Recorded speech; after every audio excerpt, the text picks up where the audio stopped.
WZR Radio starts now. You can join us in the live chat room at WZROnline.com/chat or call into the show at 518-712-3070.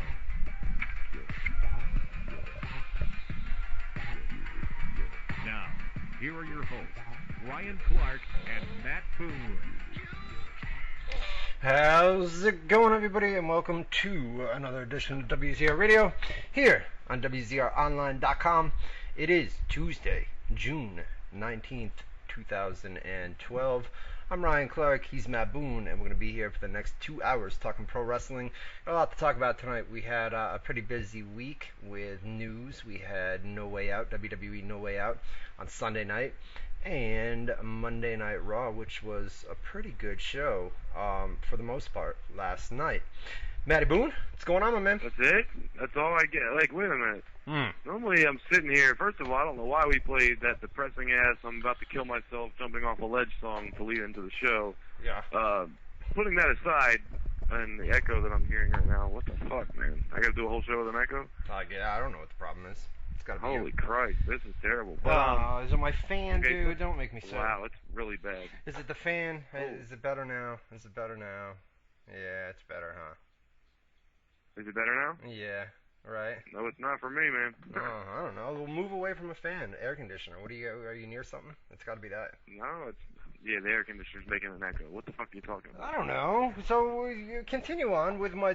I was actually gonna play. I was gonna open it up with John Laurinaitis, his theme music, but I couldn't get one loud enough that would come through on the live stream. You know. That's what I was gonna say. And wow, I'm gonna work around this. This echo the entire show. But no, I was going to say, usually you play a song into the intro, and after the intro you'll play like a wrestler's theme, right. Then we come in. As soon as the theme was done, I hear you talking, there was no Triple H, no Paul Heyman, no Cyndi Lauper. What the fuck? No, I told you, dude. I was gonna do the because the big news, I guess, is John Laurinaitis is gone from WWE, right? So we were gonna. You wouldn't have known from watching Raw last night. That's for damn sure. Well, yeah. It was the John Laurinaitis show. I mean, the final one, of course. And not only that, but they're gonna keep him on live events. We just put that up on the website. I mean, he's scheduled to work all live events through the summertime, which is crazy. I mean, it doesn't make sense. I understand. It goes against the entire storyline, but as long as he's not on TV, I'm not buying any tickets anytime soon. So right. Have fun. Yeah, no, it's been. I mean, No Way Out was pretty good for the most part, and then Raw last night was okay. I didn't mind the Heath Slater and Cyndi Lauper. You gotta go right into that, huh? We've already talked about it. You know how I feel. Dude, listen, Heath Slater, man, I couldn't stand the dude when he first came into WWE, right? You saw him on NXT when NXT was over on what was it, Sci-Fi Network, right? And I couldn't stand the dude. And last night he comes out and he cuts a good promo. Like I lost my internet yesterday. I'll talk about that in a second, dude. So I had to go over to Dan's house, right? Which is, I mean, he just moved away and it's kind of a far drive. So I went over there to get work done, and I'm like, oh Jesus, I gotta watch Raw with Dan and somebody that doesn't follow pro wrestling and all the corniness and shit. That segment, dude, when Heath Slater was on the mic, we were both laughing, dude. It was funny, man. It wasn't bad.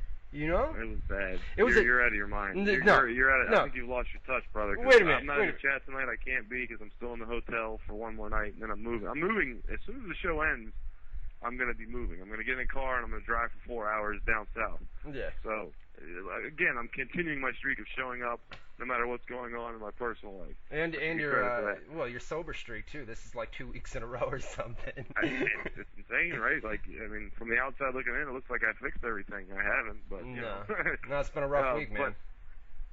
But I was going to say, I thought that segment was absolute garbage. I mean, the worst smelling garbage, too. I watched all of Raw last night. I watched all of Impact on Thursday.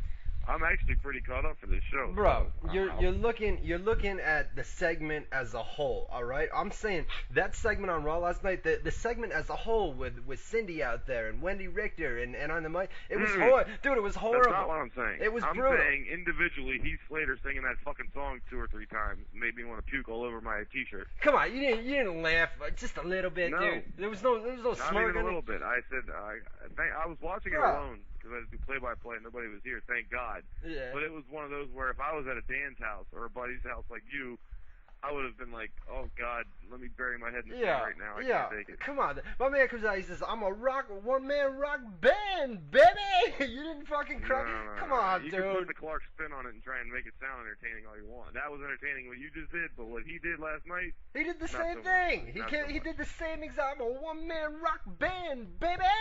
It was good, man. It was funny. Come on, dude. It wasn't bad. I've seen a lot worse comedy in WWE than that last night, and it was good, dude. I've seen worse, but that was among the worst that I've ever seen. That was all-time bad. Oh I my don't know God. the beer must have been hitting you the right way last night, because there's no goddamn way. Have you rewatched it? I didn't, dude. I was sober as also. I had to drive home last night. I drank bottled water all throughout Raw last night. Me and Dan were watching it. Dan's not a pro wrestling fan, dude, and he was fucking chuckling over there, dude. It wasn't. I guarantee you, he was laughing at how dumb it was, not how funny it was. That was the point. It was supposed to be a stupid comedy skit, bro, and he played it to a T. I get that, but I mean, within 2 seconds. Okay, for the first 2 seconds, I was like, oh, Jesus Christ, this motherfucker. Yeah. After 2 seconds, I'm like, oh, God, he's still going to keep doing I'm a one-man band. Like, all right, I get it, you're a one-man band. Shut up. Cyndi Lauper talks a little bit. Garbage, even worse than his song. Right. Piper didn't even save it. God bless him. I'm a fucking Piper Mark. He couldn't fix it. Right. And then he goes back, I'm a one-man band. Oh, God, dude, it was horrible. Ah, come on, dude. On the way to the ring, somebody yelled something. He said, shut your mouth or shut up or something like that. It was good, man. Come on. Let me ask the people in chat. You guys think it was all right? It wasn't a bad segment, right? It was stupid. Terrible. It was stupid comedy, but Heath Slater, you haven't seen much from the dude on the microphone. And I thought he was, I'm not saying the segment as a whole, I know, man, it sucked. It was bad. But you got to give Heath Slater a little bit of credit on the microphone. Just a little bit of credit. Just a little bit of credit. Man, come on, man. You guys are crazy. We're completely in disagreement on this one, buddy. I'm afraid to tell you. There's no way you're swaying my opinion. Oh, come on. You couldn't be more wrong right now. All right, everybody in the chat room says it sucks, too. I guess it sucks. It was I don't know. fucking hot garbage, dude. It was wet trash. It sucked. The segment as a whole sucked, bro, but Heath was all right last night. He played his role. He was the worst part of that segment. He was not. Piper was the worst. Cindy and Wendy Richter, when she got on the mic, oh, thank you. It's been such a long. Oh, shut up. Yeah, dude, that okay.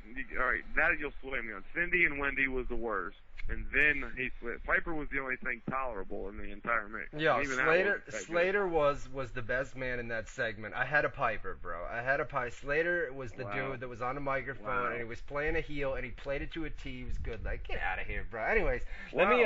All right, listen. Say wow. No, we're gonna talk about Raw. We're gonna run down WWE No Way Out. Let me get some plugs out of the way. We're gonna run down No Way Out from Sunday night. We're gonna run down Monday Night Raw from last night. And hour number 2, we're gonna be taking your live phone calls. Whatever you guys want to talk about.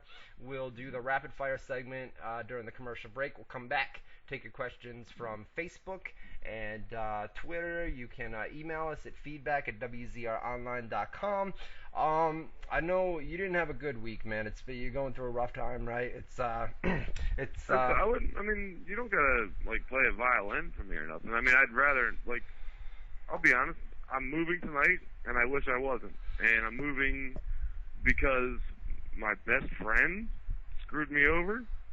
Is he, my brother, so that's not, that's never good. But at the same time, it's no pity party. I mean, it is what it is. I'll live, but in an ideal world, I would. I've got a whole life here that I'm leaving because of something that somebody else did. I'll say this, bro. I'll say this, dude. When you told me that yesterday, bro, I wanted to come down to Florida and just punch that dude in his face. I just wanted, dude. That is the most ridiculous thing I've ever heard, and we won't get into it. You know the whole history. Yeah. I've almost taken care of that kid he's my, like he's my son or something for 10 years, and this is he fucking screwed me. So I'm I'm pissed too. But it is what it is. I'll live, you know. I mean, I'm gonna go down south for a while. I'll get to be with my sister. She's pregnant and by herself, so you know, I guess you need some help anyway. So I look at it. I look at the positive. I get to help take care of my family, and I've always been a person to do that. The same way you are with your sister. You know, I'm with mine. Right. So that's I'm looking at the positive. So just because this is how we do it on WZR Radio. Wah, motherfucker! Wah! You brought it up, motherfucker. Wah! Get out of here. After you set up a wah situation, I say it's not a wah situation, and then I still get wah. Give us a big old sob-ass story. Wah! This, that, and the You're other. trying to get me to say, oh, poor me, poor me. I said the exact opposite. You still say, wah. Get the fuck in. Nobody gives a fuck. Yeah, and how about we sing my praises again? Like, I'm here. Clearwater, I was there. I'm here. I'm in a hotel. I'm here. I'm moving tonight. I'm here. Yeah. I haven't asked you for a penny up front in, 2 months? Mm-hmm. I got paid kind of late this month, actually, if we want to be honest. I didn't say a word. Dude, it was like... How come when I'm wait a begging minute. for money early or that always makes the air. When I'm being a good boy, we don't talk about that. Let's not bring up the fact that... Yeah. Wait a minute. Let's make a whole segment when he asks for money earlier. No. You know.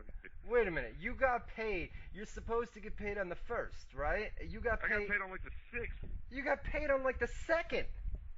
No, dude, I wasn't even home on the 2nd. I didn't come home till the 3rd. I got paid on the 5th. Go check your receipt. I'm pretty sure it was the 5th. We're gonna check it. Go check it on live radio. I didn't say a word. I didn't care. I still don't care. I'm fine with it. I'm just saying, how come that wasn't a segment last week? How come this week it's not? It's a segment when I beg for money, but when it's late, that's not a segment. Keep talking, cause we're gonna. I don't want to keep bitching. I'm trying to stall for you here, but no, keep stalling because we're gonna go into Boone.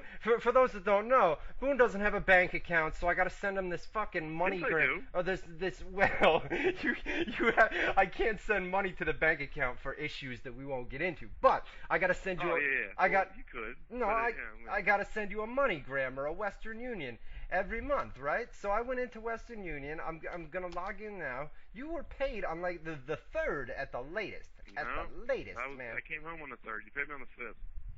On the 5th? I don't know about that, dude. I don't know. Hold on a minute. You're about to see proof in a second.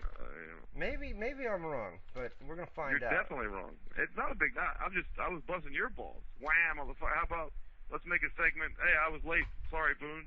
You know, that doesn't make the air, but when Boone begs for money early, that's a big fucking... Let's spend a half an hour Okay, on that one. all right, so let me make Boone look stupid right now.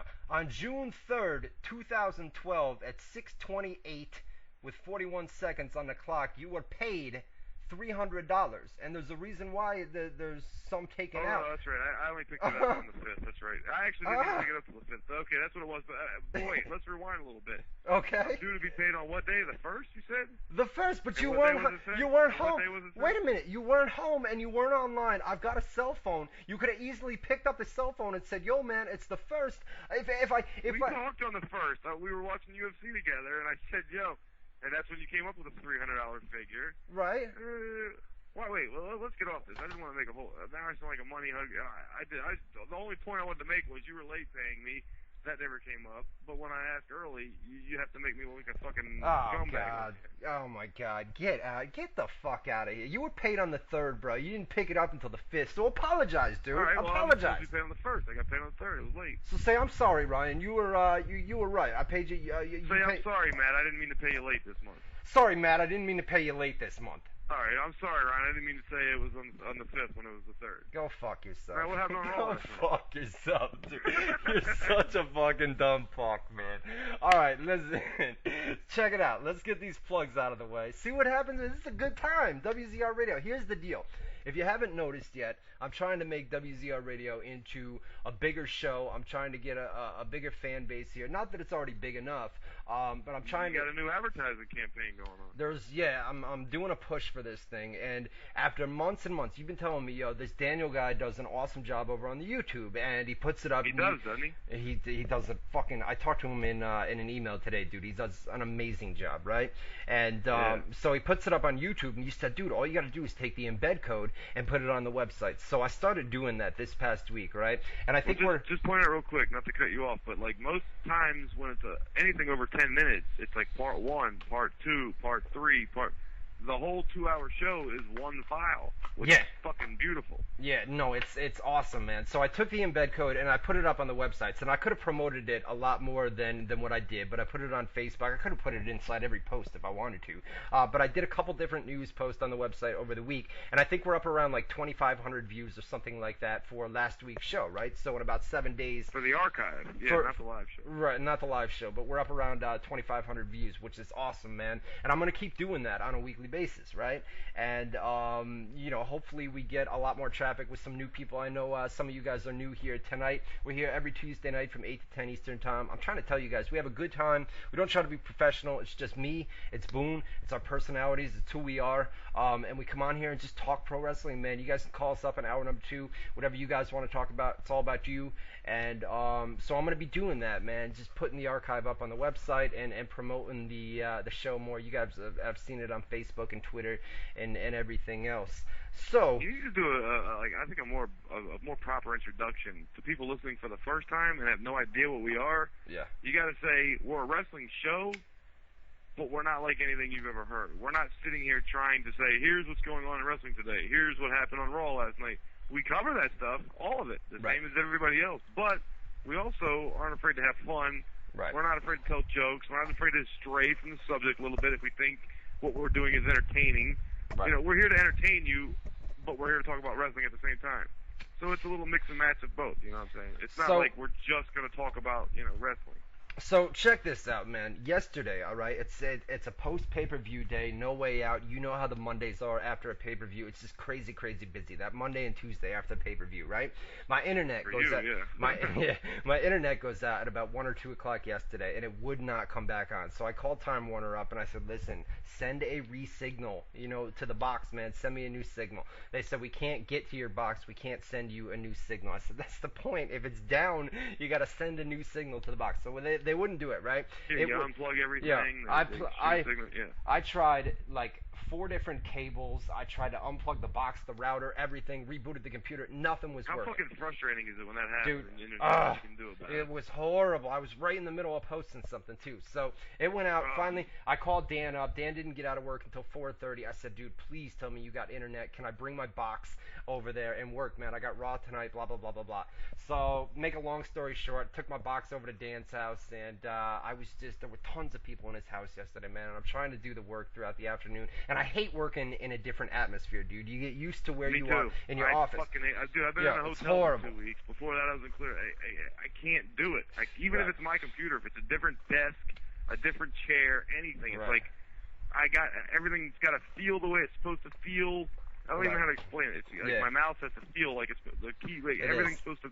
The computer's supposed to run a certain way. Like, if it's not, it's like, I don't even want to work. I don't even want to do it. So, I go over to Dan's house yesterday. Finally, I watched Monday Night Raw, dude, and I left right after that thinking, this guy was supposed to be here. Tech support was supposed to be here between 8 and 10 o'clock this morning. So, I took off from Dan's, and I drove home. I made like a 40-minute drive in like 26 minutes, 27 minutes, something like that. Damn. All right, came back, and the internet was back on when I got back here. And I'm like, oh, man, when did it come back on? It could have came back on as soon as I left. Anyway. 2 minutes after you left. Probably. Yeah, probably. That's how it works. Right, so I came back here last night, and then I had the tech support guy, and we got all new cables and everything else here this morning. So it's a good thing. Kind of a pointless story, but anyways, it was a pain in the ass to work yesterday. Pain nowhere, yeah. Yeah, pain in the ass to work. Did you go to the place you get coffee at? Did anybody get fired? We got any stories like that? I have it right here in the show file. It says no Cumbie stories this week. No Cumberland Farm stories this week. Nothing happened, man. Nothing happened this week. You know what I mean?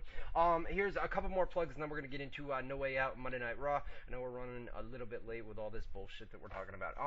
Here's the deal. I added on WZROnline.com, I edited the top navigation bar. You guys probably noticed that. And the comment script. We don't use the Facebook script anymore. We went to the Discuss script, which is a lot easier. You guys can log in with either your Twitter accounts, Discuss, Facebook, blah, blah, blah, whatever you want to log in with. So here's the deal. On the news post, you guys are the diehards, right? You guys are the ones that visit the website, you listen to the radio show, you're all about WZROnline.com. Here's the deal. You're our Bruce Willis. The more comments, I need you guys to comment inside post, because right now we get about 50, I would say 50 or 60 comments, separate comments per day on news posts. I need more comments, and this is a test, all right? If I can get the comment section to grow, like on other websites where tons and tons of people comment, I'm thinking about opening up a forum for WZROnline.com, like a V bulletin type forum where you guys will have, You had one. Didn't you have PWSforums.com? No, I have PWSforums.com, but I want to open up WZRforums.com, which for the Army. which I already own, and I want to, but I need to see people commenting more inside news posts, and then if everything goes well there, we can open up an actual forum for WZROnline.com, which would be awesome, man, and it would make, it would just make the site, there'd be more things for you guys to do on the website, instead of browsing the news and the galleries and stuff like that. By the way, that photo you put up today of Mick Foley and his daughter, god damn, man. God damn. It's hot, right? She's a little piece Right? of ass. I made sure to put the word hot in the title because I know you like adjectives. But also, I seen you put up the Facebook thing that we put up some new galleries. I just wanted to point out the we part. And then I was reading the comments, and somebody was like, I remember seeing her on Beyond the Mat, the documentary. Right. And it's true. She was like maybe 3 years old, 4 years old, and like she was talking about, I like nipples. Like her favorite word was nipples. I remember I can picture it in my head right now, and I'm like, wait. Oh shit, that's that girl? Like, oh no, like holy shit. It is. I can almost jerk off to her now, and I remember seeing her as a little baby. Like, that's fucking weird. Somebody said that on Facebook today too, dude, that they remember her when she was a little kid. Yeah, it's crazy. So just comment more inside news posts, and the more people that comment, the more people are going to reply to your threads, man. So the more comments, the better, and then eventually we're going to open up a forum as long as everything goes well with that. And then one more thing, then we're getting into No Way Out. Boone always makes fun of me for this. Ring of Honor this Sunday, New York City. I bought my train tickets. You say that every time, man. It's always, oh Christ, whenever I bring, oh Christ, oh jeez, Are you really? Christ. Are you going to extend it to the new listeners, to anybody that wants to come to New York and doesn't have a ticket to Ring of Honor? What are we doing? If they support the website, man, no doubt. So here's the deal. I bought my train tickets last week, bought the Ring of Honor tickets, got to pick them up at the door. This Sunday, show starts at 5 o'clock Eastern Time. I think, obviously Eastern Time, they're in New York City, but I think my train arrives in Penn Station at about 2 o'clock. So if you're in the New York City area, if you're going to Ring of Honor this Sunday, you want to meet up, I'll buy you dinner, drinks, and a ticket too if you don't have a ticket to the show. As long as you're in the New York City area, send me an email, webmaster@prowrestlingscoops.com, webmaster@prowrestlingscoops.com. Send me an email and we'll hook it up. And I hope to see a lot of you guys on Sunday. Probably about 2, 3. That would be a good way to plug your WZR email, so you don't even you go with the webmaster of Pro Wrestling Scoops. You're trying to get this new email over, and or feedback at WZROnline.com. You can email that too. Send me an email. We'll work out all the details. I think we're going to go to Dallas Barbecue probably around 3 or 4 o'clock in the afternoon. So if you're down that way, shoot me an email, feedback at WZROnline.com or webmaster@prowrestlingscoops.com, and we'll meet up on Sunday. Rygow's going to be down there. A bunch of people are going to be there. Let me ask you this: if I'm in New York City, and I don't have a ticket to Ring of Honor, but I want to go, as long as I get my ass to the building somehow, you're going to buy me a steak, you're going to buy me a beer, and then you're going to pay for me to have a ticket to go to the show. That's what you're saying. Just for showing up. Wait a minute. See, you're the cocksucker that when somebody offers to give you a free dinner, right, you're the guy that goes in there and gets the most expensive thing on the menu. Yeah, I want a steak. You're going to a steakhouse, you just said, didn't you? I said I'm going to Dallas Barbecue. Okay, what the fuck else am I going to get? Are you going to get a hamburger? Is that like $1 cheaper? Would that be better for you? What should I get? Yo, listen, bro. If you get a hamburger, it's like $6 or $7. If you get a steak, you're looking at like $14-15, bro. Steak. No, you could get a strip for a fucking fillet. You could get a what? Filet mignon, dude? Is that what you want to get? A sirloin steak, a New York strip steak, a ribeye steak. There's a million steaks you could get that would not cost no $14 motherfucking dollars. You're also in New York City, bro, the most expensive place in probably the entire world. Anything gonna fucking be expensive. Why are you offering to buy him dinner then? Because I'm a nice guy, man. I'm fucking You're not that nice because just yell at me for wanting a steak. If somebody comes there and you say, I'll buy you dinner, and they say, I'll have a steak, are you going to yell at them? No, I'm gonna buy him a steak, but I'm gonna be thinking inside my head, this motherfucker, man, just said, yo, I want a steak, dude. Are you kidding me right now? You're honest, you know. Yeah, I'm gonna think it in my head, but I'm not gonna say it out loud. I'll buy you a steak. But fuck. I just bought you a ticket to the show. I just bought you a beer, and now you want me to get you a fucking steak? You couldn't have got some French fries. You know, dude, get some chicken wings or something, dude. Fucking relax a little bit. Let's share a fucking pizza. What the fuck? We do steak. Hey, we ain't gotta do a whole steak, dude. But goddamn, you know. Anyway, so shoot me an email if you want to do that, and I hope to see a lot of you guys on Sunday. It'll be a good time. And Ring of Honor, that card is stacked from top to bottom. How's that echo, by the way? Is it going? It went away a couple minutes of the show. What's the main event of the Ring of Honor? What's the main? They're doing a Davey Richards versus Kevin Steen in a rematch from the Toronto show. Yeah, it's gonna be an awesome. And if Davey Richards loses, he never gets. Well, the storyline is he never gets a shot at the world title again. So and the card's stacked from top to bottom. All right, here we go. No Way Out from this past Sunday night. What did you guys think in the chat room? School letter grade: A, B, C, D, F, D minus, F plus, whatever. Fuck out of here with that. I always say it all the time, dude, and you know that's what's coming, right? A lot of B's. Let me see, B's, some C minuses, B minus, a lot of B's, man, a lot of B's. What'd you think? Oh, I thought it was a solid show. The only thing I didn't like was the crowd, bro. The crowd was dead. You saw it, right? No, I didn't see it. I saw Impact on Thursday, Raw on Monday. I did not see the pay-per-view, no. Yeah, no, it was. I'm actually working off Wi-Fi here in the hotel, and I can't, it doesn't support a stream. Like, if I try and get a pay-per-view stream, the Wi-Fi is not strong enough to hold a stream. Yeah. It's too bad. Yeah, it was pretty good, man. It was just the crowd. They started off hot, and then they died out about half. Where were they? New Jersey, was it? That's chat. No Way Out. Where were they? No Way Out was in. No, I know what it was. They were in Long Island for Raw. They are the Meadowlands, right next to MetLife. New Jersey. MetLife Stadium. Yeah, but not in MetLife Stadium, but right next to it. It was the Izod Center. They renamed it the Izod Center. Izod Center. East Rutherford. Yeah, you got it. Everything's right there in MetLife Stadium where the Giants and the Jets play. It's right there, and then right across the street. What did that used to be called? MetLife Stadium. What the fuck was it called before? I think it was Giant Stadium, right? It was something. It was no, it was I'm pretty sure. I'm not gonna think of it. I thought it was Giant Stadium. Somebody in the chat room will come up with it. Yeah, it was Giant Stadium. The Meadowlands. Was it? I thought they had. No, it was the Meadowlands. That makes sense, right? That's it, the Meadowlands. The Meadowlands, and then they still call it that with, it's like that area. It's got like a park, and it's got the arena, and then it's got the football stadium, and I think it's got something else too. All these arenas are changing. Like, you had the Pepsi Center and the Pepsi Arena in Albany. Well, companies buy the name rights to the arena. That's why. I mean, now it's the Times Union Center, which is the local newspaper.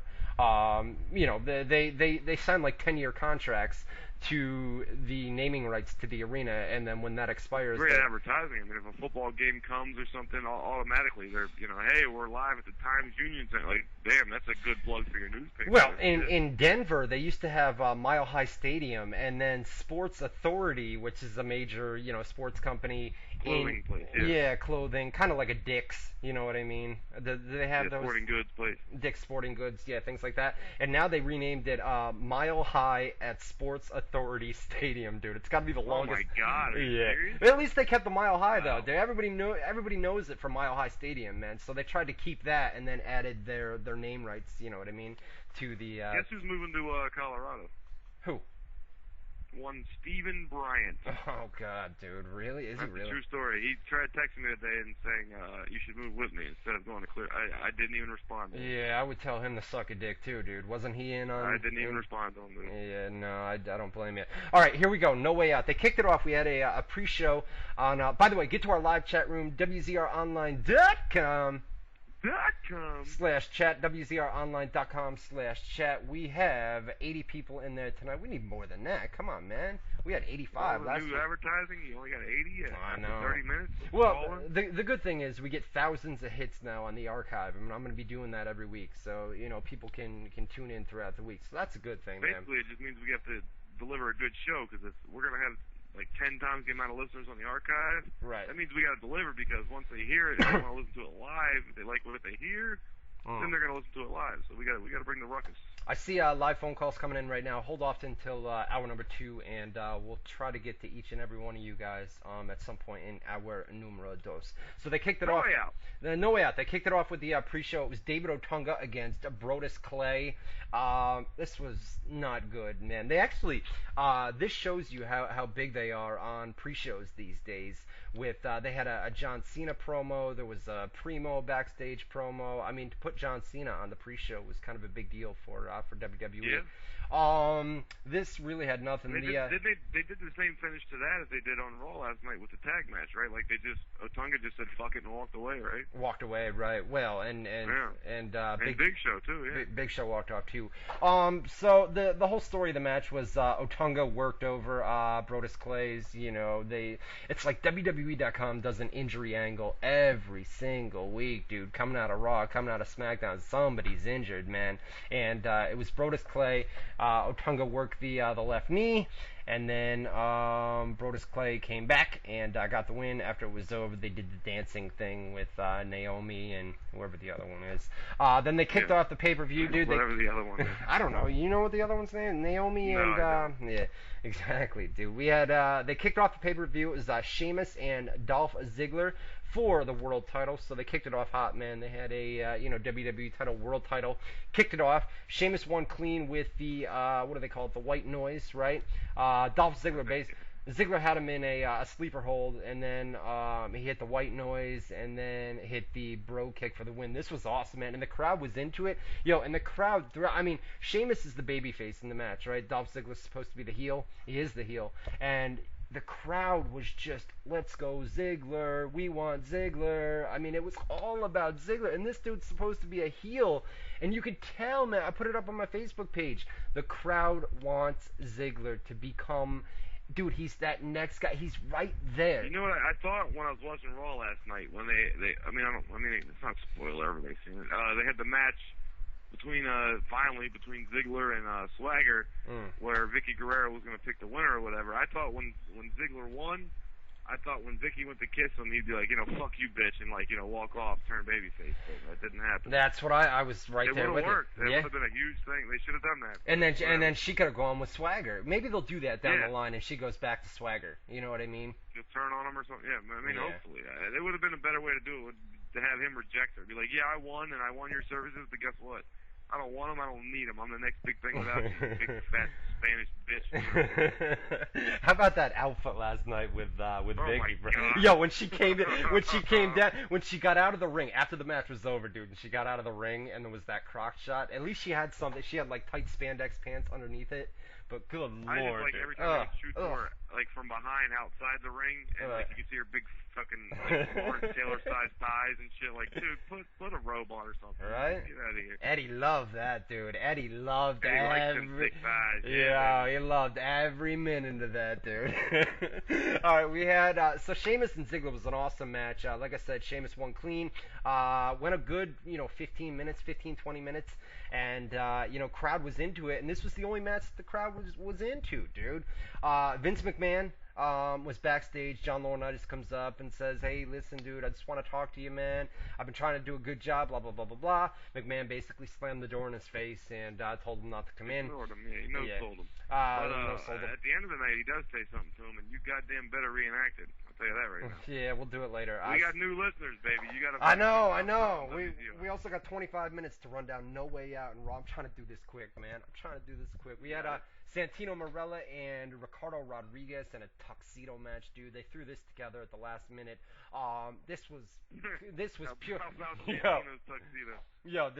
pure comedy, pure stupid comedy throughout the match.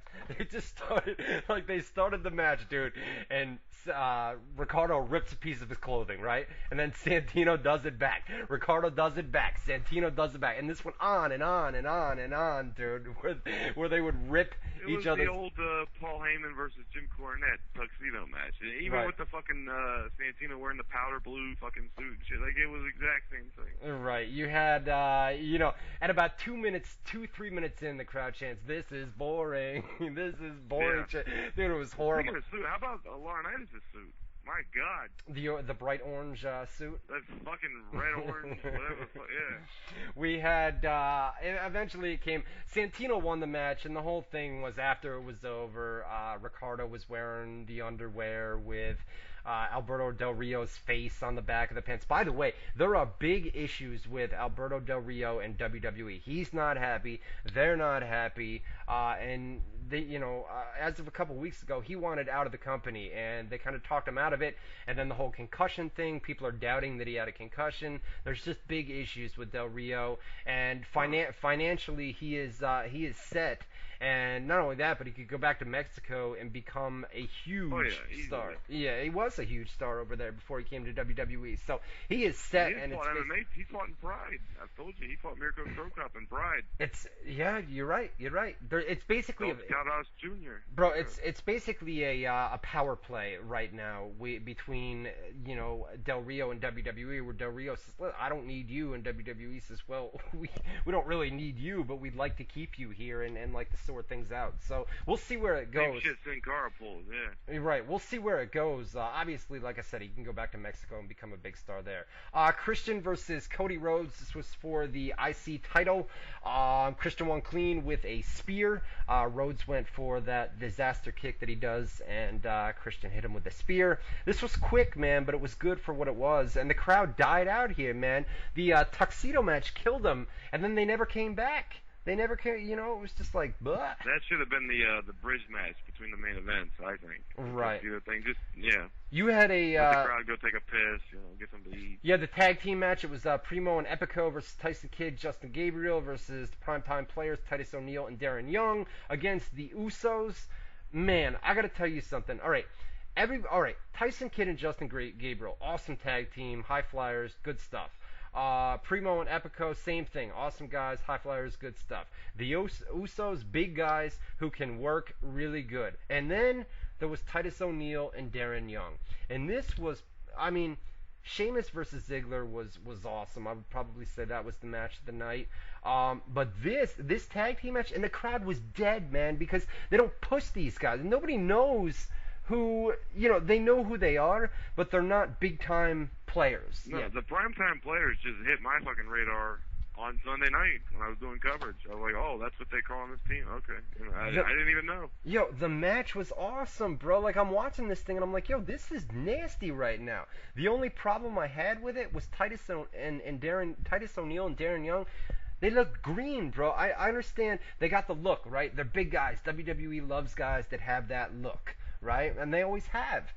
And they won the match. And out of all the tag teams, out of the 4 tag teams that were in the match, they were the worst. They were the worst tag team in that match. But they looked the best on an 8x10, so they win. But they looked at it. There you go.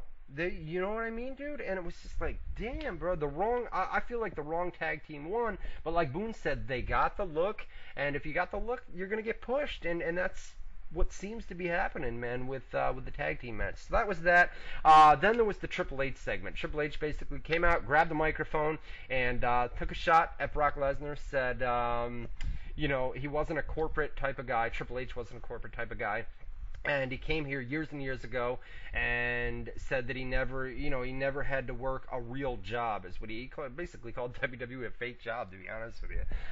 Said that he never, had to work a real job, and he's not a corporate type of guy. And all he wants from Brock Lesnar's a guy that likes to fight, right? He loves to fight. And Triple H gets in that whole, I'm going to cut this promo, and this promo is going to be used on all the hype videos leading up to SummerSlam, and he put that, that raspy voice that he's got, right? And said, I'm looking for a fight, blah, blah, blah, blah, blah, blah, blah. And that was it, man. He just came out and said, I want to fight. SummerSlam's coming up. Totally bypassed Money in the Bank. Obviously, they were going to do that match at Money in the Bank because they need a SummerSlam main event, as a headliner. But it means, Money in the Bank is like, whoa, that's coming up in a couple weeks here. Let's forget about that and talk about SummerSlam already. Shows what they think Let's of. Focus on what's important here, guys. I'm going to be wrestling in a couple months. Right. Don't worry about this other bullshit. Right. So that was it, man. He said, I'm looking for a fight at SummerSlam.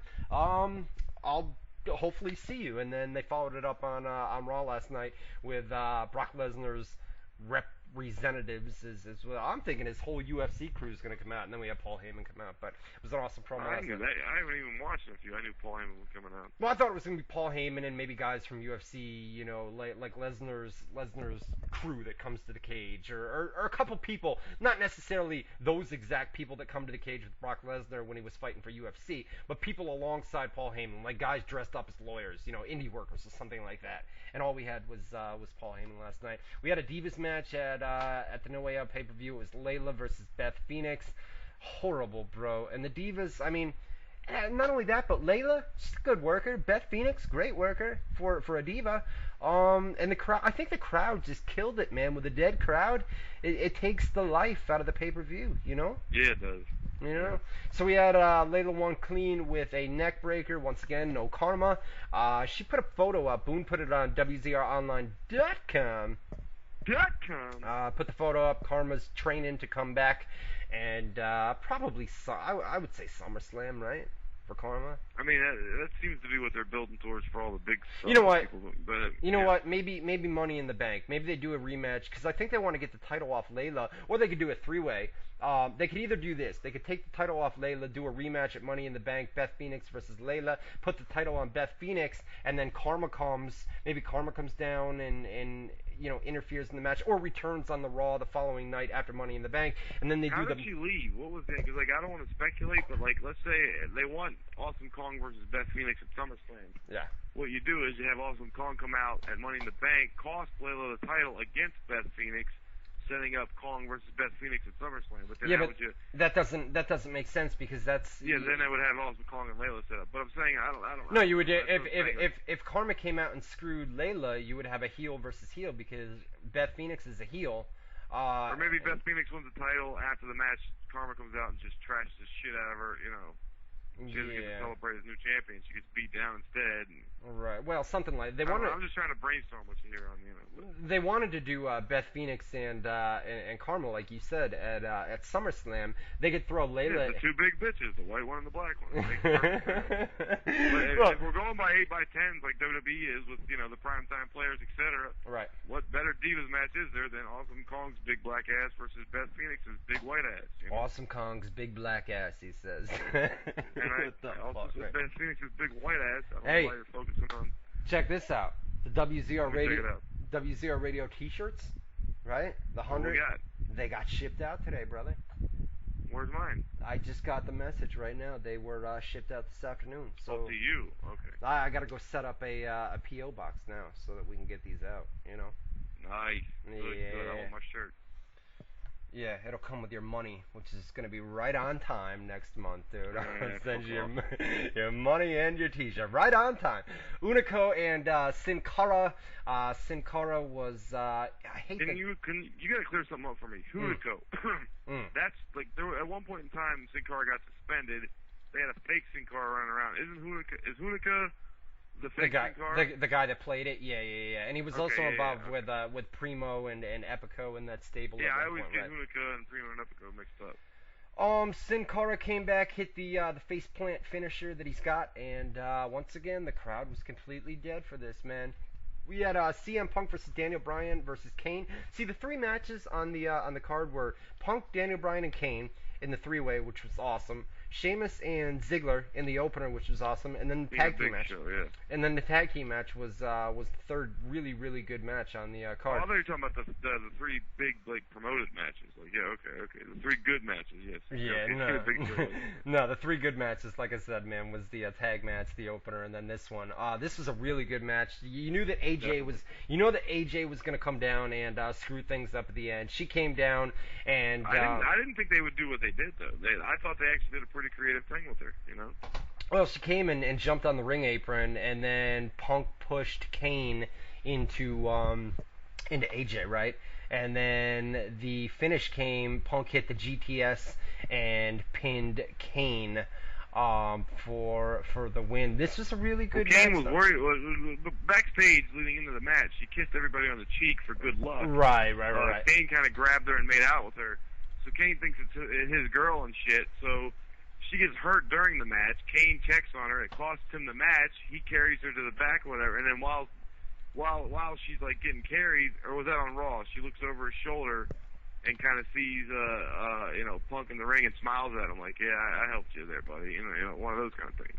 Right. It was. I mean, that was the pay-per-view that happened, right? That was the pay-per-view. Yeah. So I thought that was pretty cool. How are we doing? Get to our live chat room, WZROnline.com. Whoa. I was trying to check the stream numbers there because you're not near the computer. It overplayed it.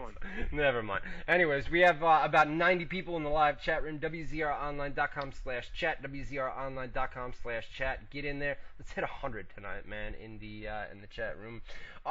We had Ryback versus two jobbers, Rob Grimes. I think they call it Rob Grimes, bro, and Dan Delaney.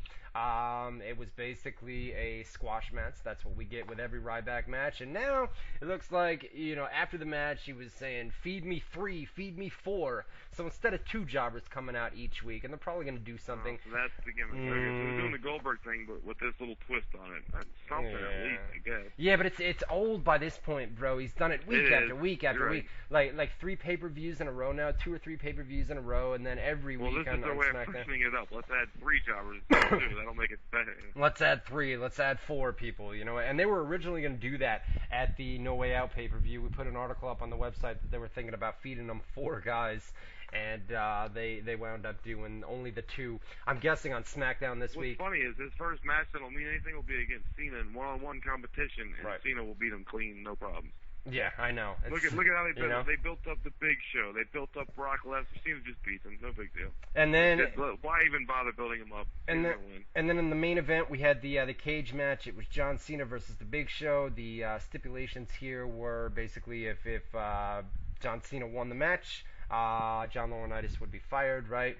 And that's exactly what happened, man. John Cena defeated the Big Show, climbed over the top. Big Show was trying to get out of the cage, and Cena climbed over to the top of the cage. Cena hit the floor. Well, while Cena was climbing over the top, Laurinaitis, they did everything to try and screw Cena. Like, Laurinaitis tried hitting him with his crutch as he was climbing, and all this and that. So they did everything they could to stop Cena from winning, making it look like it was impossible for Cena to win. Right. Same as the Brock match, and somehow he overcomes the odds, defies everything. They had he finds a way to win. Brodus Clay came out here, dude, and threatened to hit Big Show. Came out with a chair, and Vince did the thing with the cage door, blasted it into Big Show's face. Alex Riley, Zack Ryder came out here. Santino Marella was out there. A lot of people came out during the match, and basically tried. Well, Zack Ryder got some face time in the main event of the pay-per-view, but then when they're in his hometown, the next night on Raw. He's a Superstars match. He did Superstars, and then he came out following Raw last night, but he wasn't we'll run in after, as long as he's not on TV. Well, crowd was chanting for him too, dude, during Raw Big last time, night. especially during the Piper thing. Right. So after the match, Cena got Laurinaitis up for the Attitude Adjustment, and Vince McMahon said, "You're." No, I can't do it. Dude, that you can sucks. tell. Where you at, you can tell my voice. You can tell something's up my. I ain't got it, dude. You got to give me a little bit. I'll try it. I've never been. I'm decent at doing impressions when I want to, but I've never been good at this. This is the one impression you got that I don't. No, do your SpongeBob thing from last week, man. You're fired. Nah. Yeah, I can't do it. You're good at that. Yeah. Yeah. The pineapple under the sea. Yeah, buddy. I fucking love. All right, so Vince McMahon comes out. I did it 3 times. You could try you're fired one more time since I did all that. No, I was trying to get the Vince McMahon clip that I always air, and I was gonna do it that. I got it. Here we go. Listen. Vince McMahon said.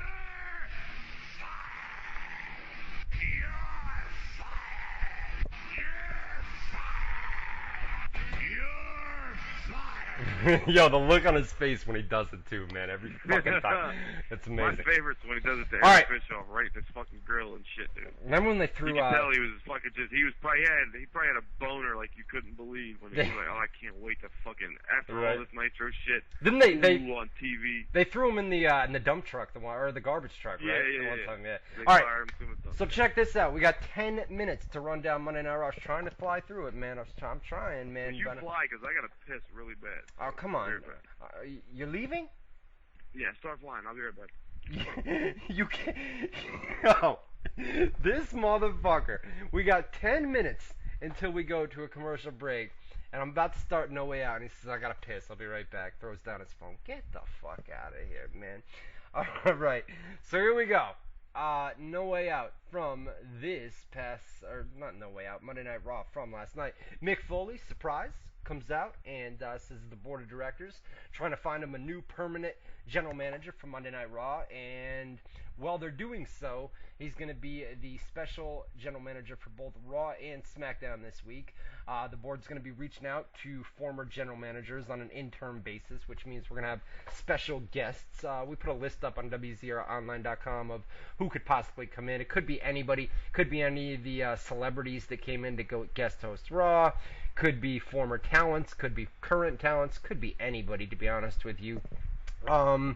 So he comes out and he's our general manager for the night. He makes a match that's going to be Kane and Daniel Bryan versus CM Punk and Sheamus. He said that Laurinaitis is also going to have an opportunity to give a farewell address tonight. That brings out Laurinaitis, comes out in a neck brace and the sling and the crutch and everything else. He says that he's going to give his farewell address, but not right now, later on tonight before the main event. Not only that, but he made a main event. The guy that gets fired makes the main event, right? The night before he gets fired, and now he's on Raw with the opportunity to give a farewell address. And not only that, but he makes the main event of John Cena versus Big Show versus David Otunga and himself in a handicap match. Since when do you get fired from your job and then get to come in the following day and make the main event, Matt? What? You know what I mean? It makes zero sense what they did. Not only that, but he's going to be on live events, and everybody that attends these live events is going to be like, dude, you just got fired. What are you doing here? You know what I mean? What the fuck are you? You got fired, man. None of that's creative booking for you, man. It's like WWE at times makes zero sense. There's no logic in WWE. So there's no logic there for this storyline. We had CM Punk. Hear that cough? That's what smoking does. Don't smoke, kids. Don't smoke. CM Punk and Sheamus defeated Daniel Bryan and Kane. The heels controlled pretty much early on, and then Punk tagged in Sheamus. It's a good match for a Monday Night Raw match. And then it ended with, God, what happened? Punk hit the GTS, and then who turned around? I think it was on Kane. Punk hit the GTS and then ran into Sheamus's bro kick. So both hit their finishers. And actually, was it Daniel? I think it was Daniel Bryan. Yeah, it was Daniel Bryan. Punk hit the GTS on Daniel Bryan, and then he ran into the bro kick. And that was it. Dolph Ziggler and Jack Swagger were arguing backstage. Vicky Guerrero said that she spoke to Mick Foley, and they're going to have a match tonight. And the winner of the match is going to gain her services, I guess you could say, right? And then they went to a commercial break, and they came back. It was Dolph Ziggler defeated Jack Swagger. After the match, they did a whole makeout segment.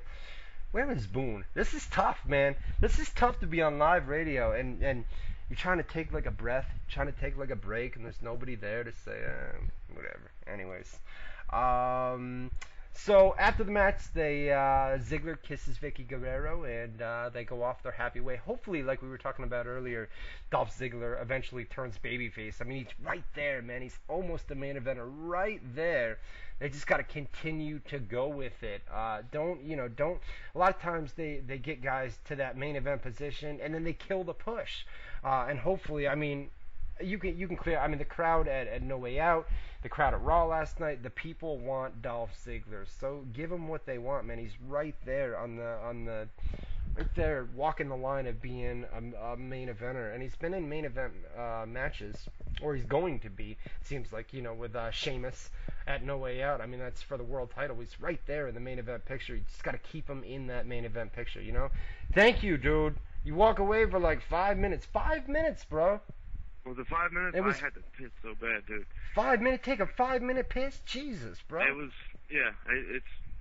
You got no idea. The crowd, the chat room, they were bored, bro. I'm just ranting on and on. I couldn't take a breath. You know what I'm saying? You saying you can't do the show without me? Wah. I don't need you, bro. Get out of here. Get out of here. If you want to have a good show, you need me. You could do a show without me. So listen, I left off with Paul Heyman, right? At the 10 o'clock hour, Paul Heyman comes out. Yeah, man, I ran down all the BS, the Dolph Ziggler, Jack Swagger, stuff that happened backstage. Tag team match, CM Punk and Sheamus defeated Daniel Bryan and Kane. And then Paul Heyman, bro, at the hourly break, 10 o'clock Eastern time, right? Paul Heyman comes out, gets ECW chants, loud ECW chants, because they were in Long Island, real close to Philly in the Northeast, where ECW was, most popular back in the day. So he comes out, right, and he's got a simple answer for Triple H from the night before, and that's no. We're not doing it. We're not gonna have a fight at SummerSlam. And he calls Triple H eventually comes out and he calls Heyman a habitual liar.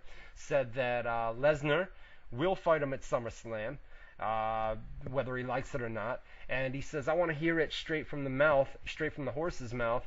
Brock Lesnar, Brock Lesnar. Brock is as big as a horse. Yeah. And he works on a farm. He is a farm boy. And horses live on farms, right? That's their habitat. And he's a habitual habitatter or habit. Yeah. Yeah, habitual. 8 words. Yeah. Hunter Hearst Helmsley, Heyman, habitual habitat. Yeah. Yeah, habitat. He said. All right. So, habitual. You can spell habitat in habitual. Almost, yes. Just about without the E, right?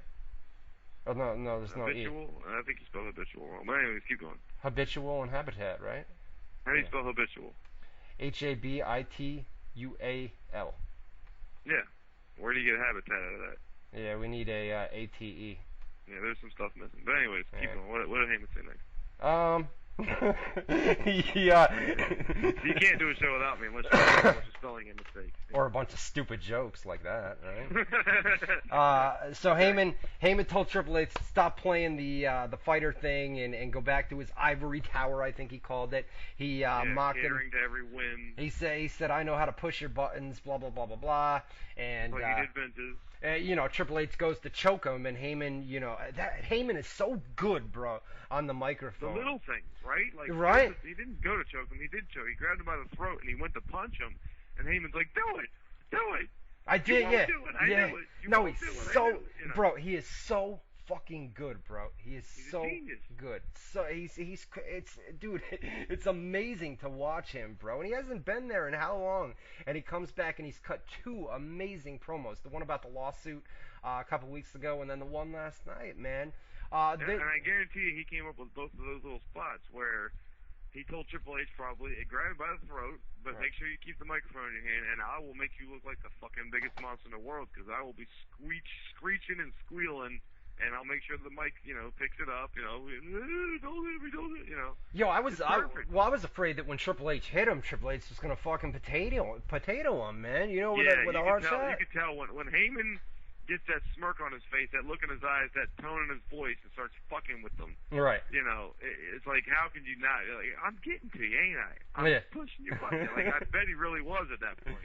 Yo, he was, and then Triple H clocked him, man. Heyman dared him to hit him, and that's eventually how the segment ended. He says he knows what Triple H is going to do before he does it. And he says, I see everything you're going to do. I see it coming. And then Triple H finally does blast him after it looks like he wasn't. And he says, did you see that coming? So how do they go about this? Obviously, they're not going to go with the lawsuit thing, right? Eventually, Brock Lesnar and Paul Heyman are going to get so fed up and eventually say Triple H is going to keep egging them on, and then eventually, we know the match is going down at SummerSlam. That's going to headline SummerSlam. It's going to be Triple H versus Brock Lesnar. Paul Heyman will probably be out there with Lesnar as well. How do they go about the angle? At some point, we'll have almost the exact replica of what happened last night. Heyman, Triple H in the ring. Heyman talking shit, Triple H somewhat bullying him, and then Brock will come and beat the shit out of Triple H from behind, and that'll start it.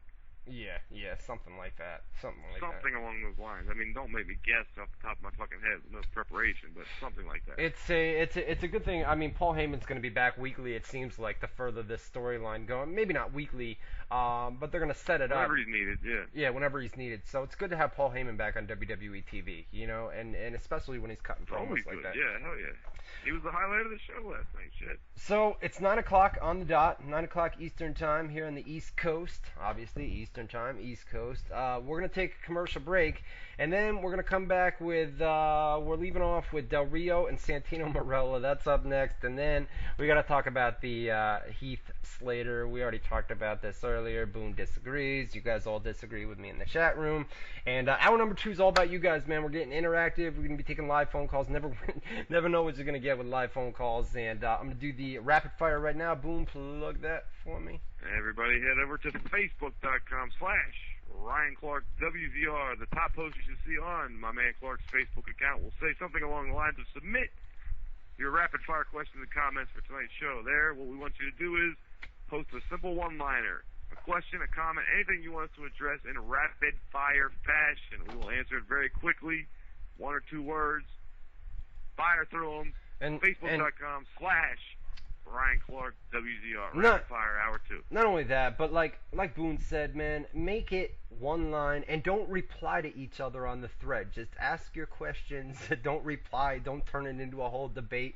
Just one line questions. We'll try that way we can get to each and every one of you guys. We don't get confused and everything's good. We're going to be taking your live phone calls in our numero dos. And what else, man? What else are we going to be talking? What do you want? We got the email set up, feedback at WZROnline.com. We got the rapid fire. We got the calls. We got the chat room, WZROnline.com.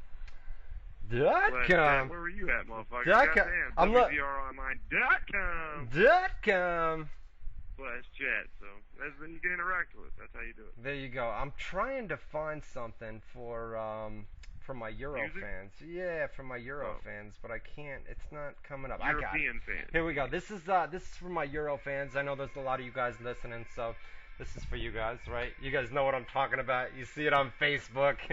Some of you guys will get the joke, some won't. Anyways, we're going to break. You're listening to WZR Radio with Matt Boone and Ryan Clark. We'll be back right after this. And we're back. WZR Radio here for hour number 2. I think it's just me. I don't think Boone's here yet. No. Are you? So, listen, bro. There's this guy, alright? And I haven't put it up on the website. And he opened a Twitter account, alright? And the Twitter account is, I'll give it to you guys, twitter.com/secret superstar, alright? And this is the guy that claims he currently works for WWE, and he is going to expose the behind-the-scenes detail of Raw and SmackDown and everything that goes on behind the scenes. And he's been hyping up this video that he's going to put up on YouTube, and the video is now out, and I haven't heard it. I couldn't listen to it during the break, but I have a link on YouTube. I'm going to play it. Did you watch it on mute at least? No, I haven't watched it at all. Now, listen, it is 5 minutes and 40 seconds long. Let me know in the chat room if you can hear this, and then I'm going to put this up on the website. Obviously, the voice is probably going to be altered, and we will see. I'm eating an ice cube. Punker in the chat room. I have water here with ice. It's hot out, man. We're in a heat wave right now up here in the north. It's brutal, man. It's like 90 degrees. So I'm gonna play this real quick and let's see what we have. I haven't heard it, so I'm gonna listen. Yeah, I mean, we'll stay here with you and I'll pause it or whatever. Here we go. Fans, this is what you have all been waiting for. This is at Secret Superstar on Twitter. I'm sure you all get the gist of what I'm doing. I am exposing the backstage secrets of the WWE. You all know by now, if you're following me on Twitter, that I am a WWE superstar, but I will be keeping my name confidential. This is a once-in-a-lifetime opportunity. Hopefully, WWE won't shut down my Twitter account, because, well, they're eventually going to find out. There's not a chance in the world they will find out. But we'll see how long this is going to last, because it should last long as I get the views, because if they delete my Twitter or they delete my YouTube, I'll just create a new account and keep making it. I won't stop. That's basically all I really have to say. But I did tell you on Twitter if you had any questions that I would answer them. But the main question I did get was whether the Brock Lesnar and Vince McMahon beef is true? The answer is absolutely yes. They can't come on the right terms to show up at certain shows, and I mean, I don't know too much. I don't know a lot about Vince McMahon's personal life, so I can't eavesdrop on what he's talking about with Brock Lesnar. But I do know that Lesnar still has beef with John Cena. I know when they first came, they both came around. I think they actually came the same year, 2002, I believe it was, when they both came to the WWE. They still didn't like each other. Lesnar didn't like Cena because he was getting a push and he really wanted the spotlight. I know when Lesnar came back, Cena tried to put all personal past him. I gotta be honest with you, and let me cut this off real quick, and then we'll go back to it. It doesn't sound, I mean, it sounds like a fan, does it not? I couldn't understand a word that was said just now, so hopefully you can tell me anything he just said. He's talking about Cena and Lesnar and the real life beef between Lesnar and McMahon. Dude, I'll tell you what. This guy, there's no confirmation. I mean, this guy opened up a Twitter account and basically said that I'm a current WWE superstar and I'm going to expose the secrets of the business. And then he said he was going to make a video and put it on YouTube. And he said if they shut down his Twitter account or if they shut down the YouTube account, he would just open a new one and he would continue expose there. I mean, he's not revealing anything new right now. I mean, we'll continue it. I guess take a listen. We'll go for a couple more minutes and then we'll see where it goes. But right now, to me, it sounds like a fan. So I can't hear anything. So you can doing that. So you can just tell backstage they don't tend to talk a lot, but you can tell they still have beef if you watch the matches in the ring when Cena got his mouth busted open from the punch to the mouth by Brock Lesnar. And let's see some other questions I got. This is from at X Strike to Burn X. His name's Rodney Hunter. He wanted to know what John Cena and CM Punk are truly like backstage. He wanted to know what John Cena and CM Punk are truly like backstage. Come on, bro. He's not exposed. I mean, right now, if he really works for WWE, who cares? You know what I mean? Don't expose secrets. If you're going to expose secrets, do it, you know? All right, here we go. If you're going to use the fake voice, you might as well say something real, yeah. Yeah, I don't know. Let's continue. A hell of a performance, and both of them have a lot of talent. They're willing to give anybody advice backstage. I seem to notice that Cena is more giving advice towards the divas rather than superstars, but he does tend to give advice to the upcoming rookies. Let's see what else we have here. He says, all right, that's enough of that. This is bullshit. This is complete bullshit, man. He says, they asked him, what are John Cena and CM Punk like backstage? Well, they like to give advice to the rookies backstage. Well, no shit, dude. Get the fuck out of here. They also like to stretch before their matches. They like to... There's no inside news at all with this, man. Get out of here. This is a fan. And I'm sorry about that. I had no idea, man. I had heard about it. People are tweeting me, yo, have you heard about this secret superstar Twitter account? No, I haven't, dude. And then he put the video up. Somebody just sent me a tweet during the break, so I figured I'd play it. But that's bullshit. What's playing on the video while all that audio is coming out? Nothing. It's a graphic that says exposing the secrets of WWE, and he's got like the Darth Vader voice or something. I don't know, whatever, dude. Anyways, get out of it. That sounds fake to me. Maybe it's not. We'll find out more in the coming days. All right, here we go. Let's finish up Raw, and then lots and lots of phone calls tonight, guys. Alberto Del Rio defeated Santino Marella on Raw. Santino jobbed out, brought out the Cobra, hit a drop kick, and Ricardo Rodriguez then attacked his arm after the match. So it looks like Ricardo and Santino's going to continue. We kind of talked about the segment. You know, Layla came out, introduced Wendy Richter, who was a nice surprise, and Cyndi Lauper. They both came out and crowd chanted. You know Wendy Richter. You know the story behind her, right? I knew she was back in the days of Fabulous Moolah and Mae Young and people. Fabulous Moolah, yes, but do you know that she was the original Bret Hart, the original Screwjob? No, see, I don't go back that far. Yeah? Oh yeah, man, that was the original Screwjob. Moolah and WWE screwed her, and she's been talking shit about WWE ever since. So it was pretty surprising that they had her come out. I mean, she was when Cyndi Lauper did come in WWE. Originally during the original WrestleMania, or during the original, what was the Wrestling Challenge and the Hogan Piper shit and all that, she was like buddied up with Wendy Richter, Cyndi Lauper was, so it made sense. But at the same time, she was a manager, right? WWE brought her back. Lauper was the manager for her, right? Yeah, exactly. Right. Okay. All right. But yeah, they screwed her over real bad, and she's always talked shit about WWE since. So it was pretty surprising that they brought her out. But it was just funny to see her come out dressed up in 80s garb, jumping up and down like she was like a 20-year-old diva still when she's 70 with saggy baloney tits and saggy baloney tits, dude. I'm trying to get a picture of that baloney tits.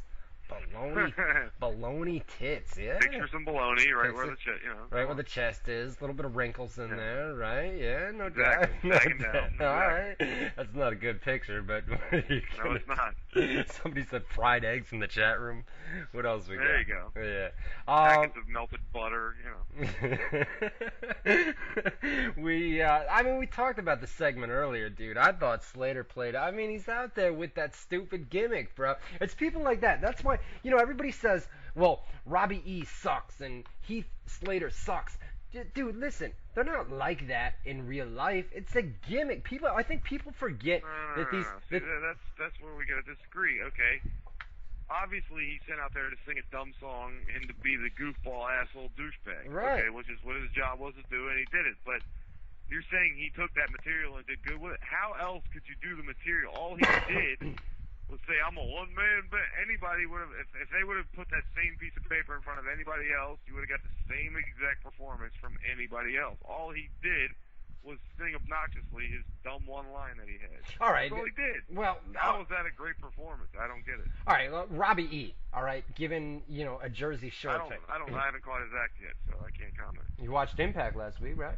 He wasn't on Impact. He was on Impact last week, wasn't he? Robbie. No, you're right. You know what? No, he was working they did a TNA house show head to head. Yeah, I watched the entire show of Impact, and it was a good show. I'm surprised we're not talking about it. It was good. 3 guys attacking Sting and all that, but. You're right.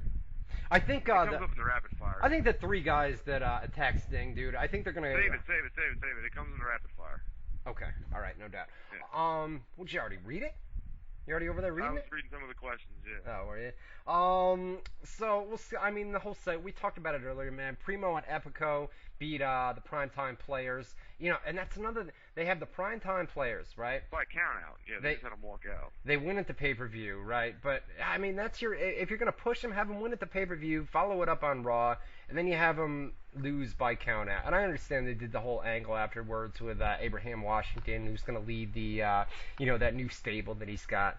And then they plugged that Chris Jericho. It's AW now, ain't it? They're just calling him AW. AW, right? Abraham Washington. That's how most of you guys know him. They announced Chris Jericho is going to be back. His suspension ends this Friday.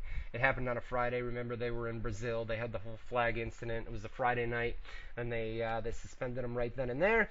He is eligible to come back on Friday, and he'll be on Raw next Monday night.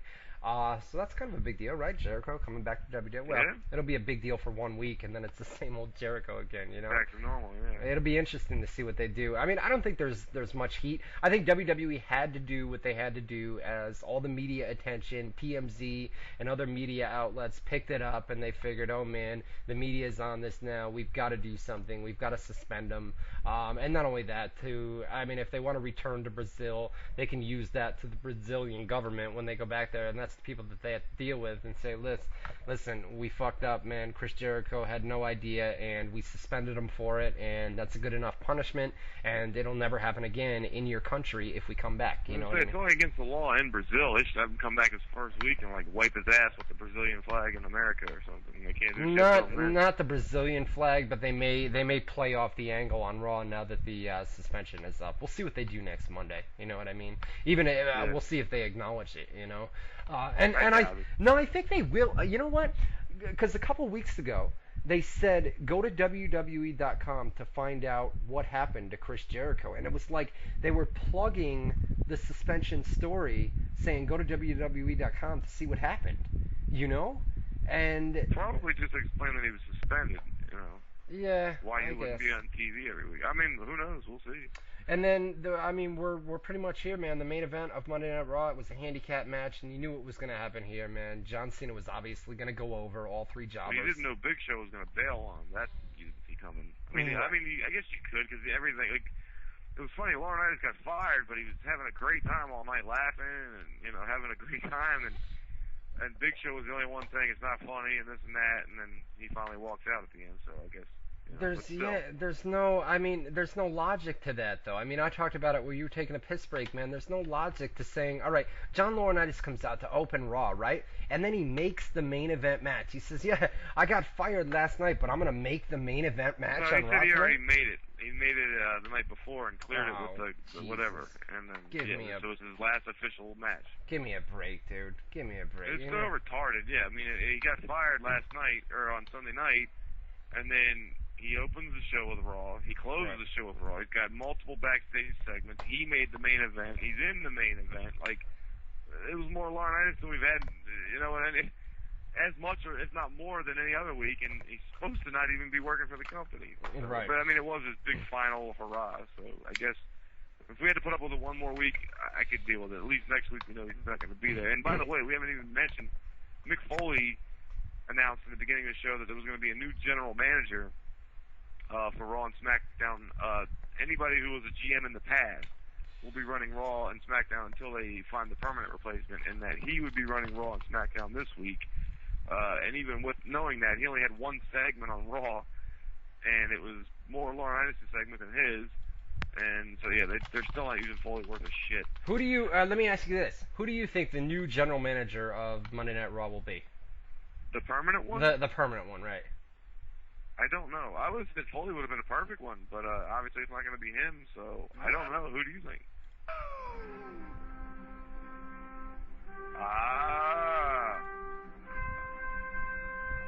Nice.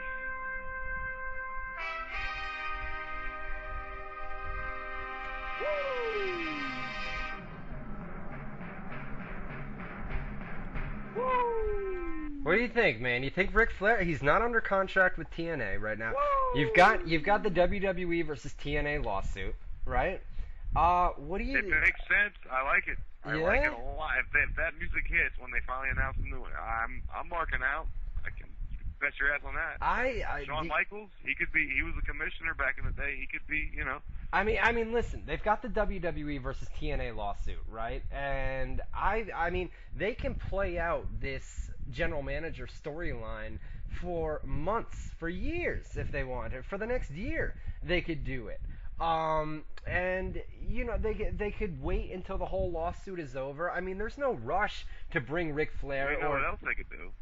They could bring back the old computer. laptop computer bullshit and have it be nobody in the end, and just get rid of the idea altogether. They could bring, JBL's got the thing going with the mountain climbing thing, and he's going to be coming back to WWE to hype that. I mean, with a guy that's mountain climbing, though, I mean, this stuff, he's going to be climbing mountains that are 20,000 feet, and you don't do that in a day. I mean, some of these mountains, he's climbing the highest peaks in every single continent. In all 7 continents, he's going to climb the highest peak, and you need more than a week to do that. In most cases, especially with the final one that he's doing with, Mount Everest. It's not a one-day thing where he goes up the mountain, then he comes back down, and hey, we're ready to go the next day. I mean, this is like week-long climbs that he's going to be doing here. So that wouldn't allow him to be on Monday Night Raw. They could bring somebody like Edge back to WWE, have him be a GM, but that wouldn't make much sense to have him. It'll either be Ric Flair, Shawn Michaels, or who was I just had a third guy in my head as a decent shit. I can't remember it now. Well, JBL. I mean, we're talking about him, but I don't know. No, it wasn't him. Ric Flair, Shawn Michaels, Edge. Who else in that? I mean, Kevin Nash. Paul Heyman. That would be a decent one, but it's not going to be him. But yeah. Right, Paul Heyman would be a good one. You're right. That'd be good. I mean, I don't know, man. I don't know. We'll have to wait and see. I mean, I think they're gonna play out this. They're gonna bring some guest hosts back and things like that over the next couple of weeks. So we'll find out. So listen, Raw ended with John Cena. John Cena. Basically, destroying John Laurinaitis as Raw went off the air. Otunga walked out, Big Show walked out, like Boone said. Cena hit the 5-knuckle shuffle, and then 3 FUs. What does that mean, by the way? 5-knuckle shuffle? Oh God, I forgot. Yeah. You told me one time. I forgot. Seriously? I was shocked you didn't know what it meant. I forgot. What does it mean? You probably did it last night. I went to sleep last night. Jack off. Before it has to go to. There you go.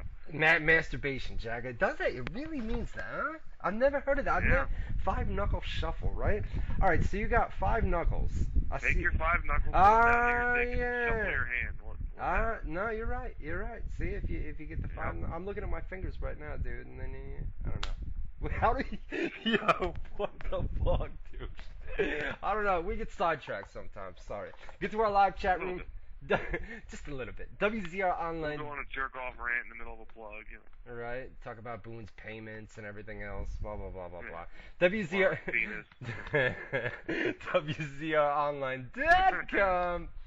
/chat, WZROnline.com/chat. How many people in that tonight? 85? Not bad, not bad. WZROnline.com/chat. Get in there. Let's open it up, man. We got a half an hour to do the rapid fire segment and live phone calls. We only have one phone line, so if you call up and we don't answer you, keep calling back. And here's the deal with phone calls.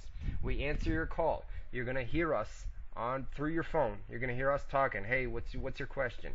We're going to answer it, then we're going to hang up on you, turn your speakers back up to listen to the answer of the question that you just asked. Try to limit it to one or... Basically, you forgot the most important part. Turn your speakers down before you call us, because as soon as you call, you're going to get live on the air if it rings through, and if your speakers aren't already down, we're going to hear a bunch of echoing, and we'll hang up on you before you get your question. Right, out. Just turn the speakers low, and if we pick up on you, turn them all the way down, and ask 1 or 2 questions. We're going to hang up on you, turn the speakers back up to hear the answer, and then if somebody's on the line, just keep calling back. We only have one phone line, like we said. Caller, you're live on WZR Radio. What's going on? Hey, what's up, guys? It's Reckless Will and the owner of World Wrestling News on Facebook. I just want to point out how you guys, how Ryan actually pointed out his atmosphere when he was trying to work Raw last night. I gotta agree with that because when I was covering WrestleMania 28, my laptop would literally crash on me, and I had to cover it on my mom's laptop. And knowing how unused to it I was, it just wasn't good.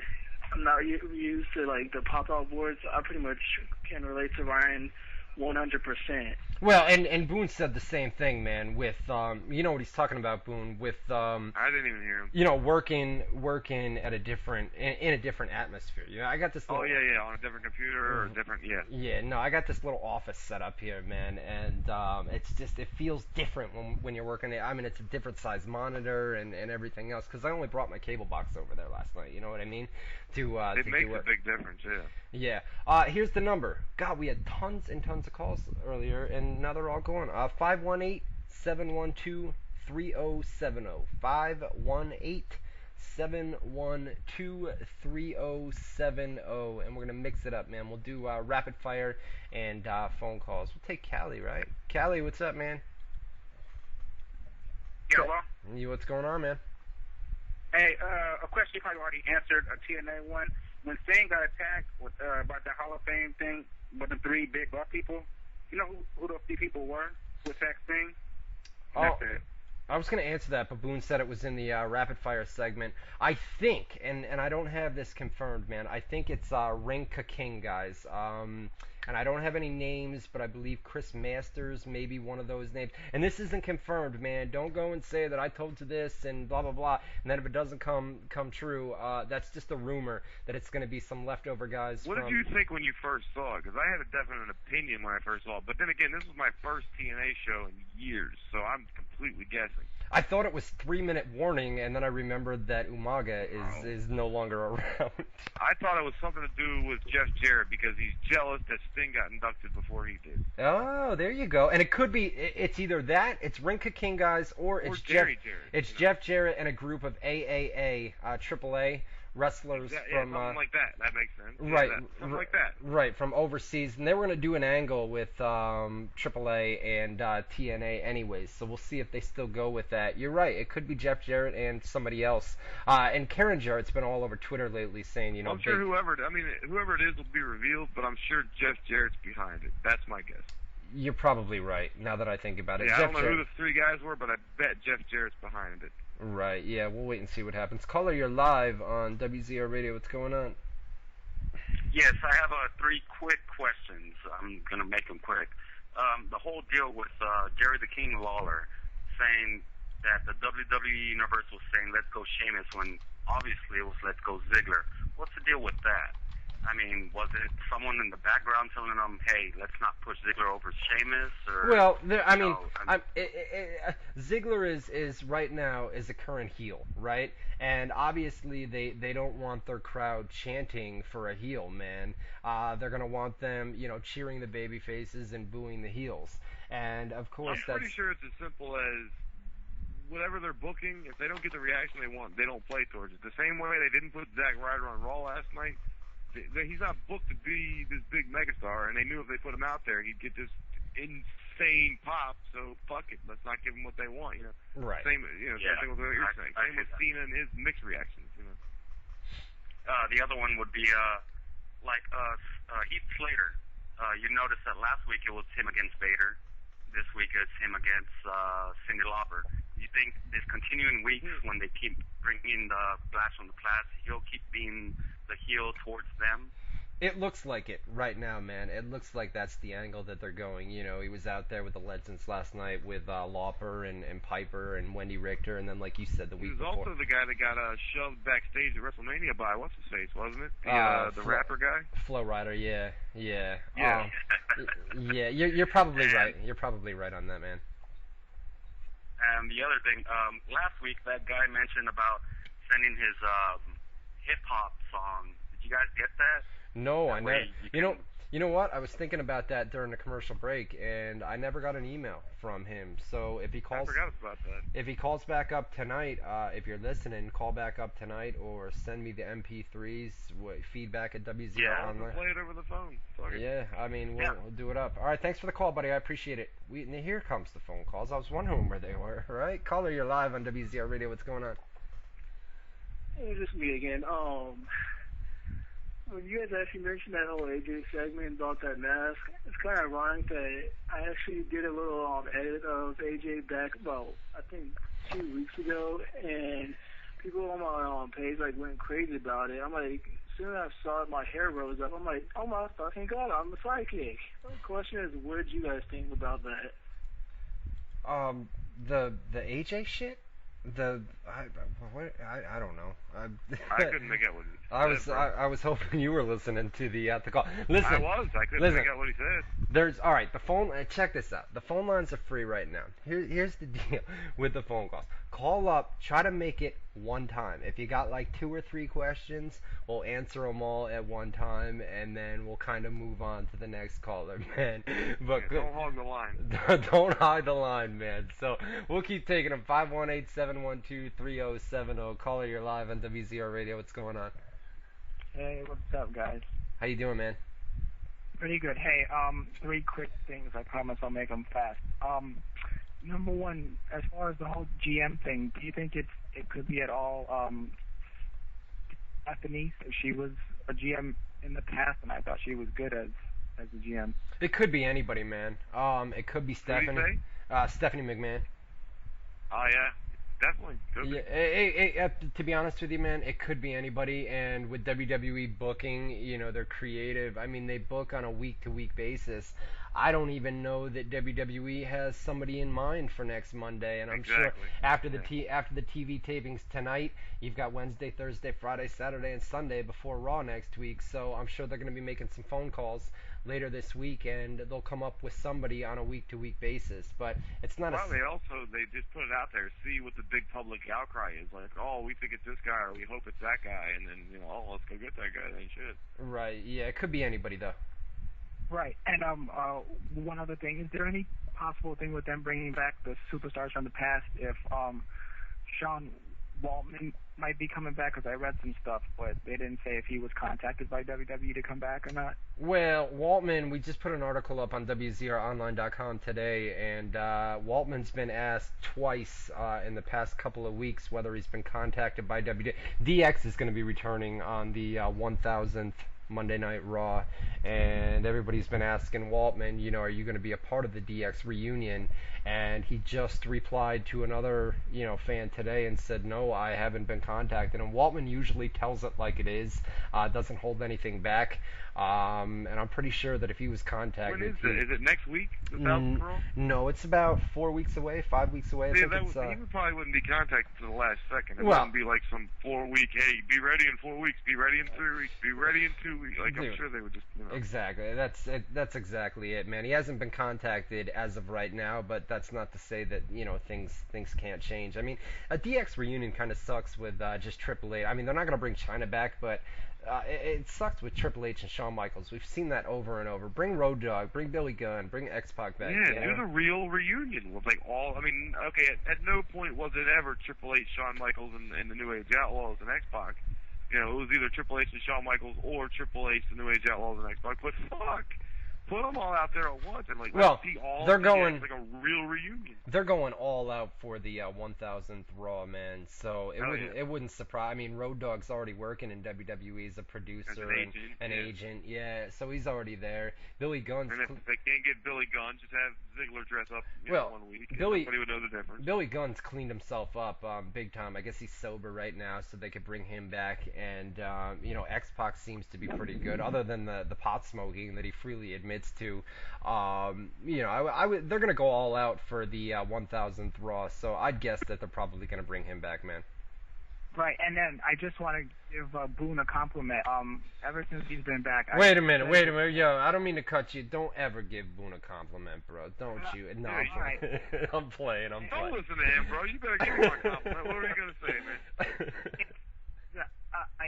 I listen to the show every week now that he's back. He is like, when you had the little 12-year-old girl on here that you worked with previously, it was like not easy to listen to. So ever since Boone is back, it's yeah, you do need him. Otherwise, it's no show. So just don't leave again, Boone. Yeah, I love this fucking guy right here. Calling every week, bro. I love you. Well, listen, and let me put it to you like this. I've tried to work with guys in the past, and we've put on 2-hour shows for you guys.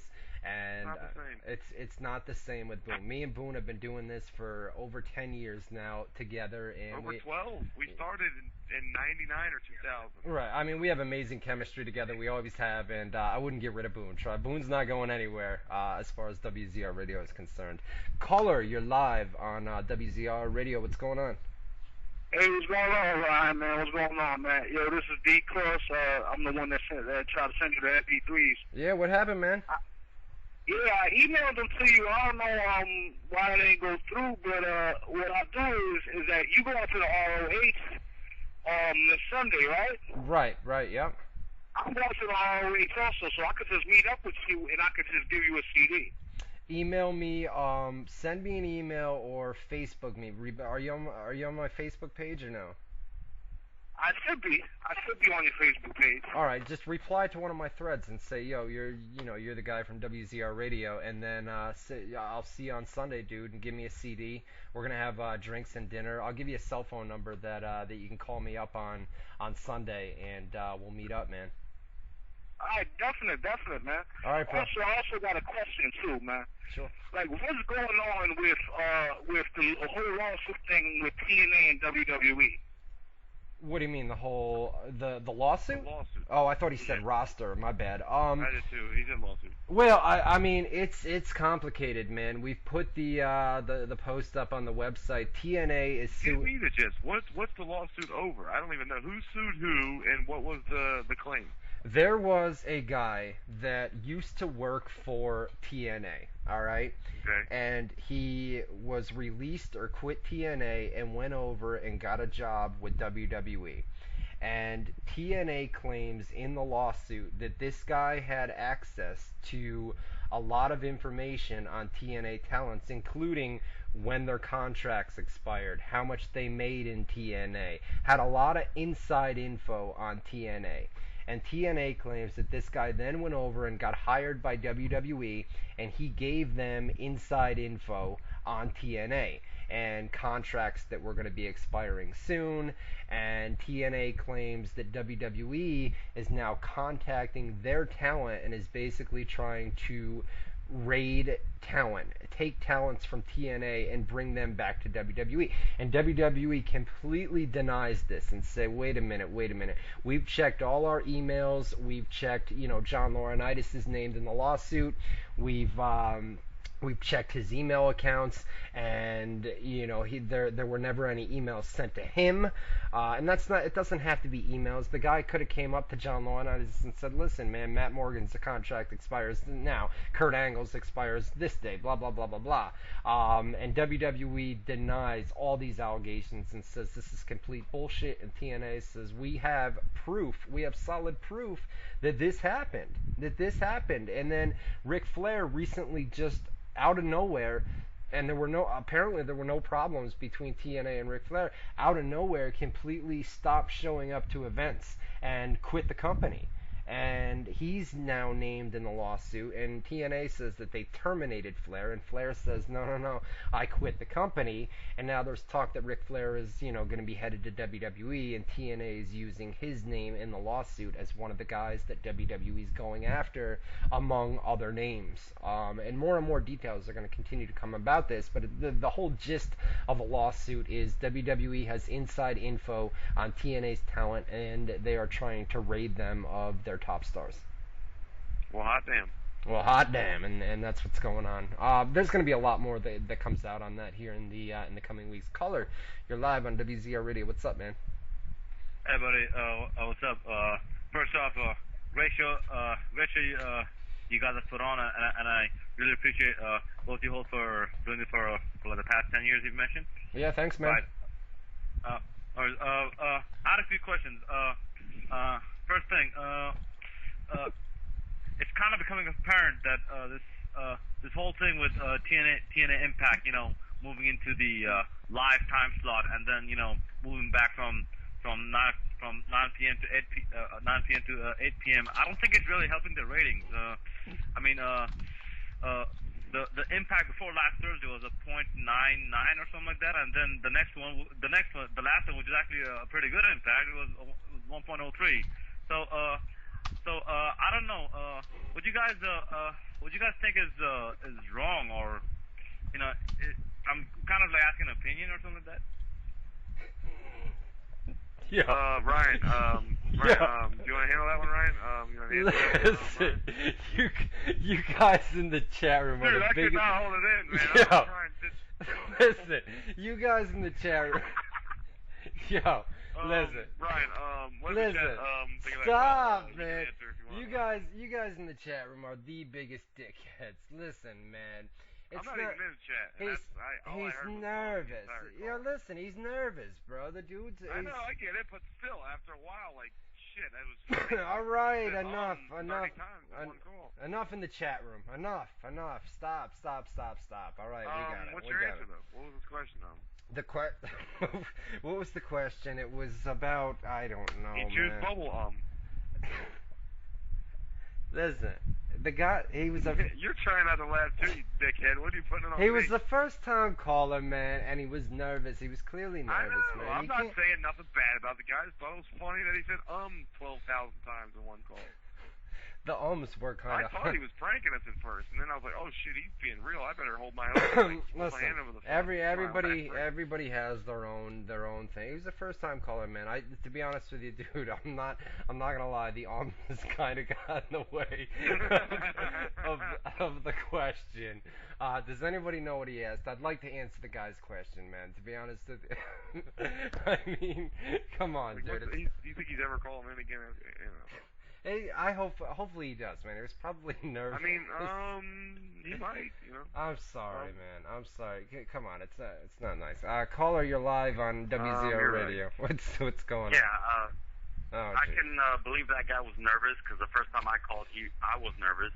Yeah, man. I mean, around, people, first time callers, they get nervous, bro. You know what I mean? Yeah, Me and Boone. I was nervous the last time I called. Yeah. This time I wrote down what I wanted to say. I called previously. Okay. But I want to make a statement as far as the whole habitual, and it doesn't have an E. I know, you're right. No. I got it. It's habitual. So Ryan Clark, you made a mistake. So I know. I want to just say, you're fired. There you go.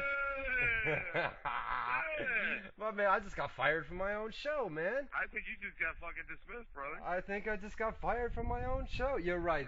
No, listen, I can admit my mistake, and I saw you guys in the chat room, and I no-sold you. I didn't bring it up. You're a habitual dumbass. But you're right. I just got called out on it on live. I like that, man. I like that. See, when people call me out and tell me, yo, you made a mistake and you're a fucking dumbass for doing it, I love it. I love it. Like with no basis, and they're like, you suck, you fucking asshole scumbag. And I'm like, fuck you, your mother suck. You know? And then I get back into it. But when they actually catch me in a lie or catch me in a fucking mistake, I'm like, it was good. It was good, man. That was a good one. You did get me, bro. And I made a mistake. There is no E in habitual and habitat and blah, blah, blah, blah, blah. I kind of already got you for that, though. But yeah, you got twice. I got. I definitely got. All right, we got to do rapid fire, man, before we forget about this. And here we go from the rapid fire segment on Facebook. We're going to make this quick. We only got 12 minutes to go, and then we're going to get out of here. Oh, by the way, before we go off the air here tonight, cheap plug, I'm going to give you guys SmackDown spoilers. The tapings are in progress right now, and we have those in my inbox, so we're going to give them to you. Tonight? Jesus, where are they? They're not Long Island. Northeast. Right? No, I put it up today. Yeah, obviously in Maryland, somewhere in Maryland, Baltimore, Maryland. Okay. I don't know They're coming to Jacksonville soon. They keep playing commercials on local TV here. For a house show or for TV? I think it's a TV. Is it? No doubt. All right. Here we go. We'll make these quick. Here we go. Rob Saval, Boone's bladder, watermelon or a watermelon? Watermelon. A watermelon. Matthew Perez, how much more time with Randy Orton after the suspension? We put it up on the website today. I'll give you the rundown right now. As far as Chris Jericho, he's going to be back coming this Friday. He's going to be on Raw next Monday. Randy Orton's wellness suspension ends on July 30th, so he will be eligible to return then. And Rey Mysterio's wellness suspension ends on June 25th. You said Mysterio twice. No, I said Jericho, Randy Orton, and now Rey Mysterio. I heard Mysterio already, but all right. Rey Mysterio ends June 25th. That's going to be next Monday night. So he's eligible to return on Monday Night Raw if they want to do that next Monday night. So Mysterio next Monday, Jericho this Friday, and Randy Orton on July 30th. Almost August, man, for Randy Orton. So we got a while on that. Let's see. Jesse Young, WWE's best tag team. I would say... Shit. I mean, there's not a lot of tag teams in WWE, but we saw probably WWE's top 4 tag teams at No Way Out. I would say I really like the Usos, man. They looked good for a big tag team. They were good, man. And I think if given the opportunity, push them, man, and see what they can do. I just don't know. I like the Usos too. Their entrance is a little retarded, but other than that, yeah, they're good. Noah Alex Torres Naclario. Jesus, that's a long name. Any idea who the 3 mystery men on Impact were? We kind of talked about that, man. Yeah, we talked about that. It was 48 minutes ago, so we probably heard it. Peter Smith, any stipulations that you can see for the Brock versus Triple H match? Maybe no DQ, street fight, something like that. I don't think anything wild. Something to do with a fight, like Boone said. Street fight. Yeah, exactly. Street fight, probably. Street fight, yeah. Caller, you're live on WZR Radio. What's going on? Oh, nothing much. I had an opinion on something here. Okay. I was thinking about this the other day. They had, what they have is going on with Brock and all them, like Triple H. Uh-huh. Then you keep hearing those Goldberg chants. Why don't, I wish they had just had if they brought Goldberg in for SummerSlam for a fatal, a three-way on them. Mm-hmm. And just make it all happy. Is there like a reason why Goldberg won't come back? Is there? I mean, I've been trying to catch up on why Goldberg won't come back. When Goldberg came to WWE a couple years ago, they basically jobbed him out, and Goldberg obviously. He was a egomaniac, hard to do business with prick. That's what everybody in management says. Right. He had a special schedule. He refused to be lenient on it, kind of like Lesnar's now. And he was paid higher than he should have been. But also, like Ryan said, they jumped. Restart this. All right, we got to wait for him. Alrighty. We back? Alright. Let's wait for these guys to come back, and then I'll explain what just happened. Sorry about that, guys. I had to reboot. I ran over my cord, right? I ran over the cord, and it unplugged my microphone. And when I do that, I have to reboot the stream. So that's exactly what happened. Sorry about it. Now they got to listen to the advertisement and everything else play. So we're gonna for the stream. Yeah, the whole advertisement thing's got to play, and then eventually we're gonna come back on for everybody. But no, I unplugged my microphone, and I had to reboot the stream. We only got a couple more minutes left, so they heard most of the show. But we're back up and we're running. So my bad. They heard most sorry. of the show. They heard an hour and 53 minutes of the show instead of 54. What's the difference? My bad. Sorry about it. It happens, man. I got a chair on wheels, and I wheeled it back, and the microphone came unplugged. So that's not very professional. I'm fuck still. You're doing a show. It happens. I gotta move around a little bit. You know what I'm saying? It's fucking hot. Yeah, me too. My back's broken, and I don't have a chair. Like I usually, my computer chair is a big fucking leather recliner. It's in storage right now. I've been trying to use a bed. Yeah. And I've literally got 8 pillows stacked up against the wall, and I'm trying to I have to move around so much. My back's I'll give it. Ride is gonna destroy me. I'll give it back. Wham! My back's bad. Wham! Dude, you have no idea. It's real bad, man. I'm probably gonna be a cripple when I get older. I'll make it up. I'll give you shout-outs before we go off the air. For people in the chat room, I'll give you all shout-outs, right? I'm gonna give you all shout-outs, so we're good. D-Cross brought that up, so there you go. All right. Let's go back to rapid fire, or Brock Lesnar, man. He basically asked about, what's the deal? They've been getting a lot of chance lately. Why don't they bring him back? Goldberg. Triple threat. Not Lesnar. Not Lesnar. Yeah, Goldberg. Why don't they bring him back? Because they've been getting a lot of chances for him. Have a triple threat with Brock, Goldberg, and Triple H. Like you were saying, they jobbed him out the last time he was there. Also, management thought he was hard to do business with. He had a special schedule, limited dates, way too much money. He refused to be lenient. He wouldn't work any more than he was scheduled to.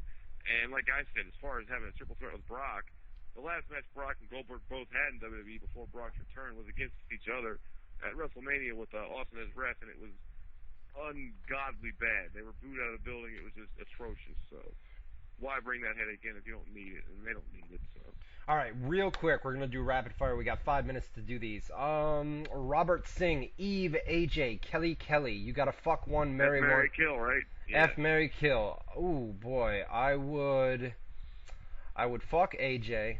I would kill Kelly, and I would marry Eve. You'd have to marry Eve. All right, I would. No, wait a minute. I would fuck Eve. No, you already said it. No, I'm thinking.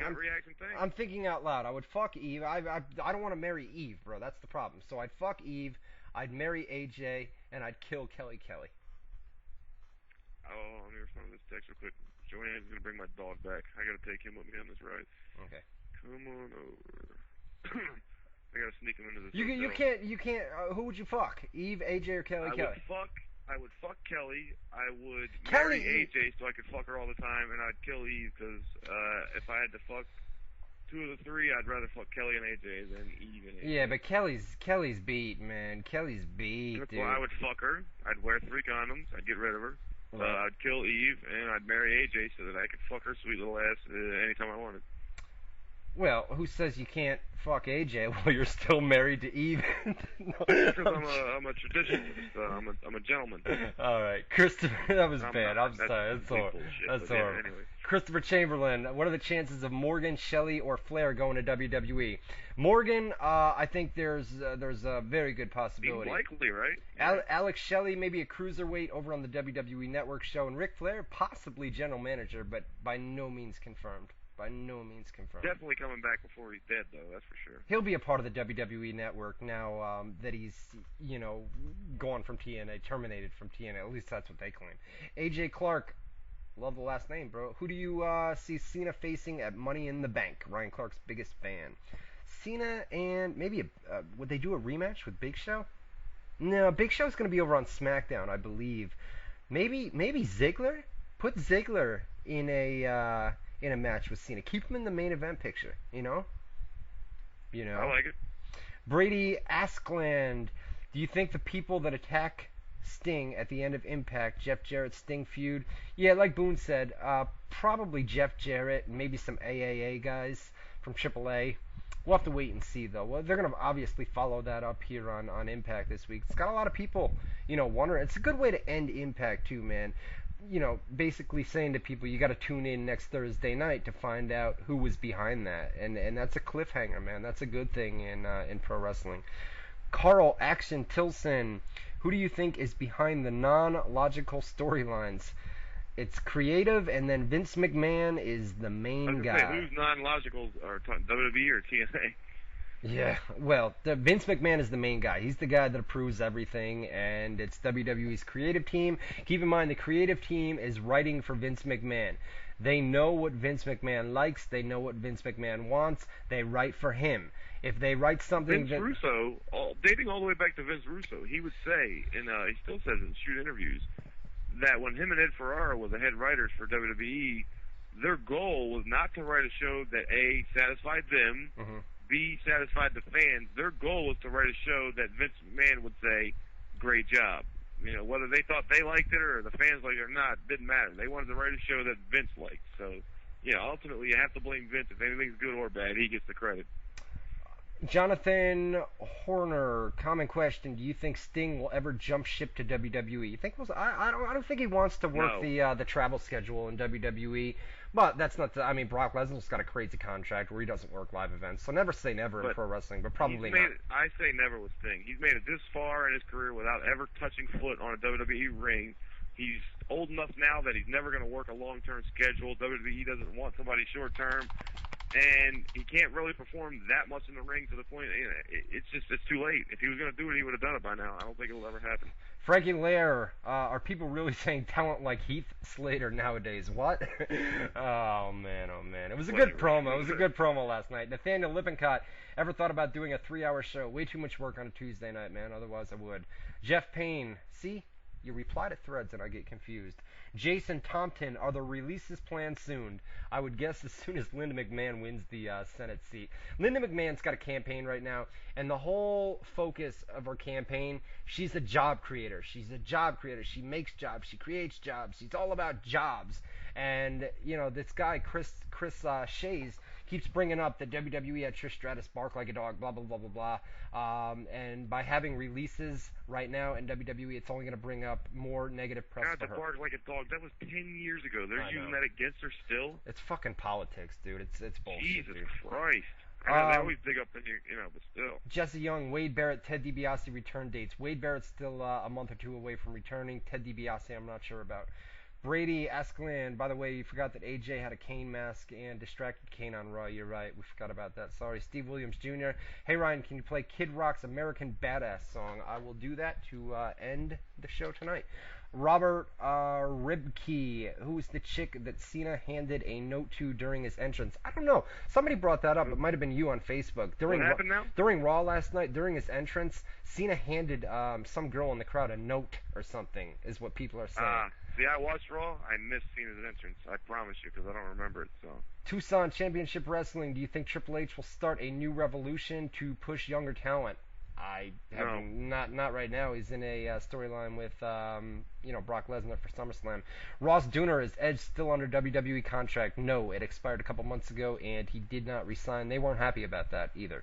James Miner, when will you have a guest on WZR? You always say we will have a guest in a few weeks, and nothing ever happens. I promise you, man. Shad Gaspard is going to be coming on here. Bobby Fish as well, and Rory McAllister from the Highlanders as well. I've been talking to on Twitter. I can get some guys. If you really want guests, I can get them. So you just let me know, and we'll get them. Sam Simpson, don't forget, Alive at 5 on Thursday. Yeah, buddy, right here, Alive at 5. Remember that shit, Boone?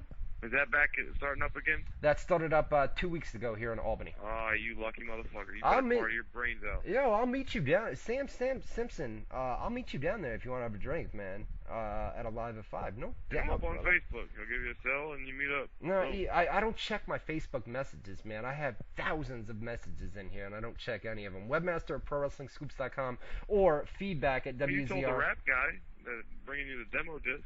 Well, I'm gonna meet him in New York City. You said Facebook me.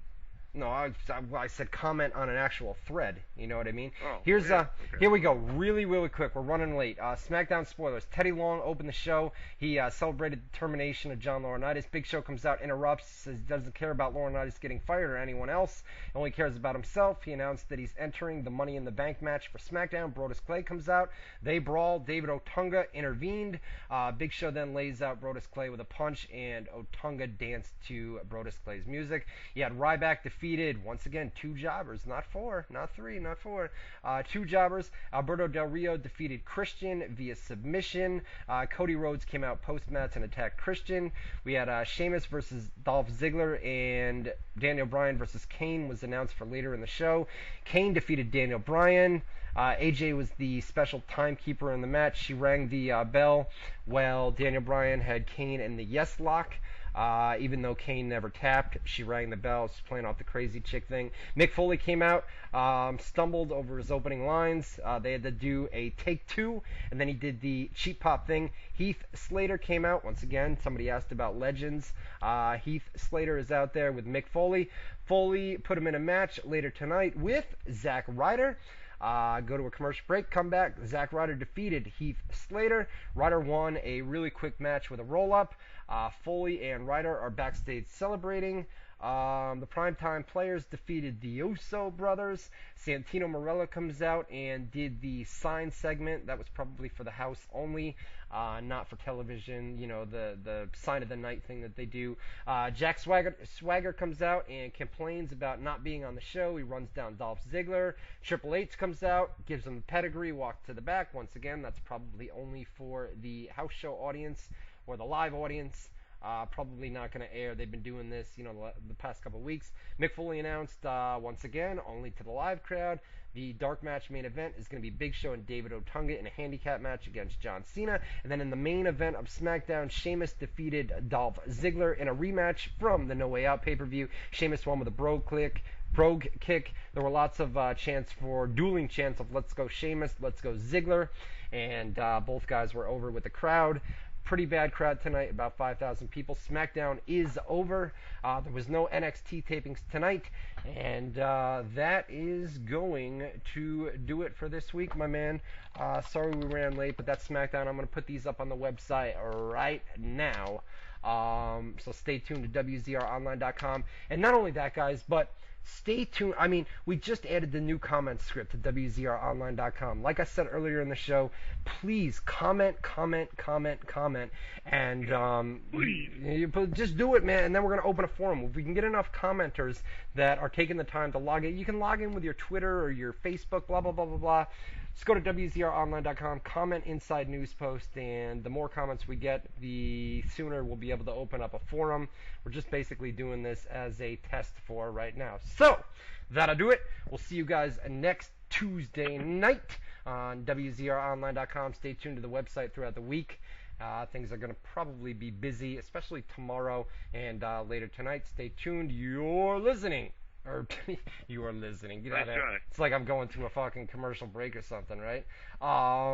For Matt Boone. That's me. This is Ryan Clark. Hey, that's it. Saying see you next Tuesday night, 8 to 10 Eastern Time on WZROnline.com.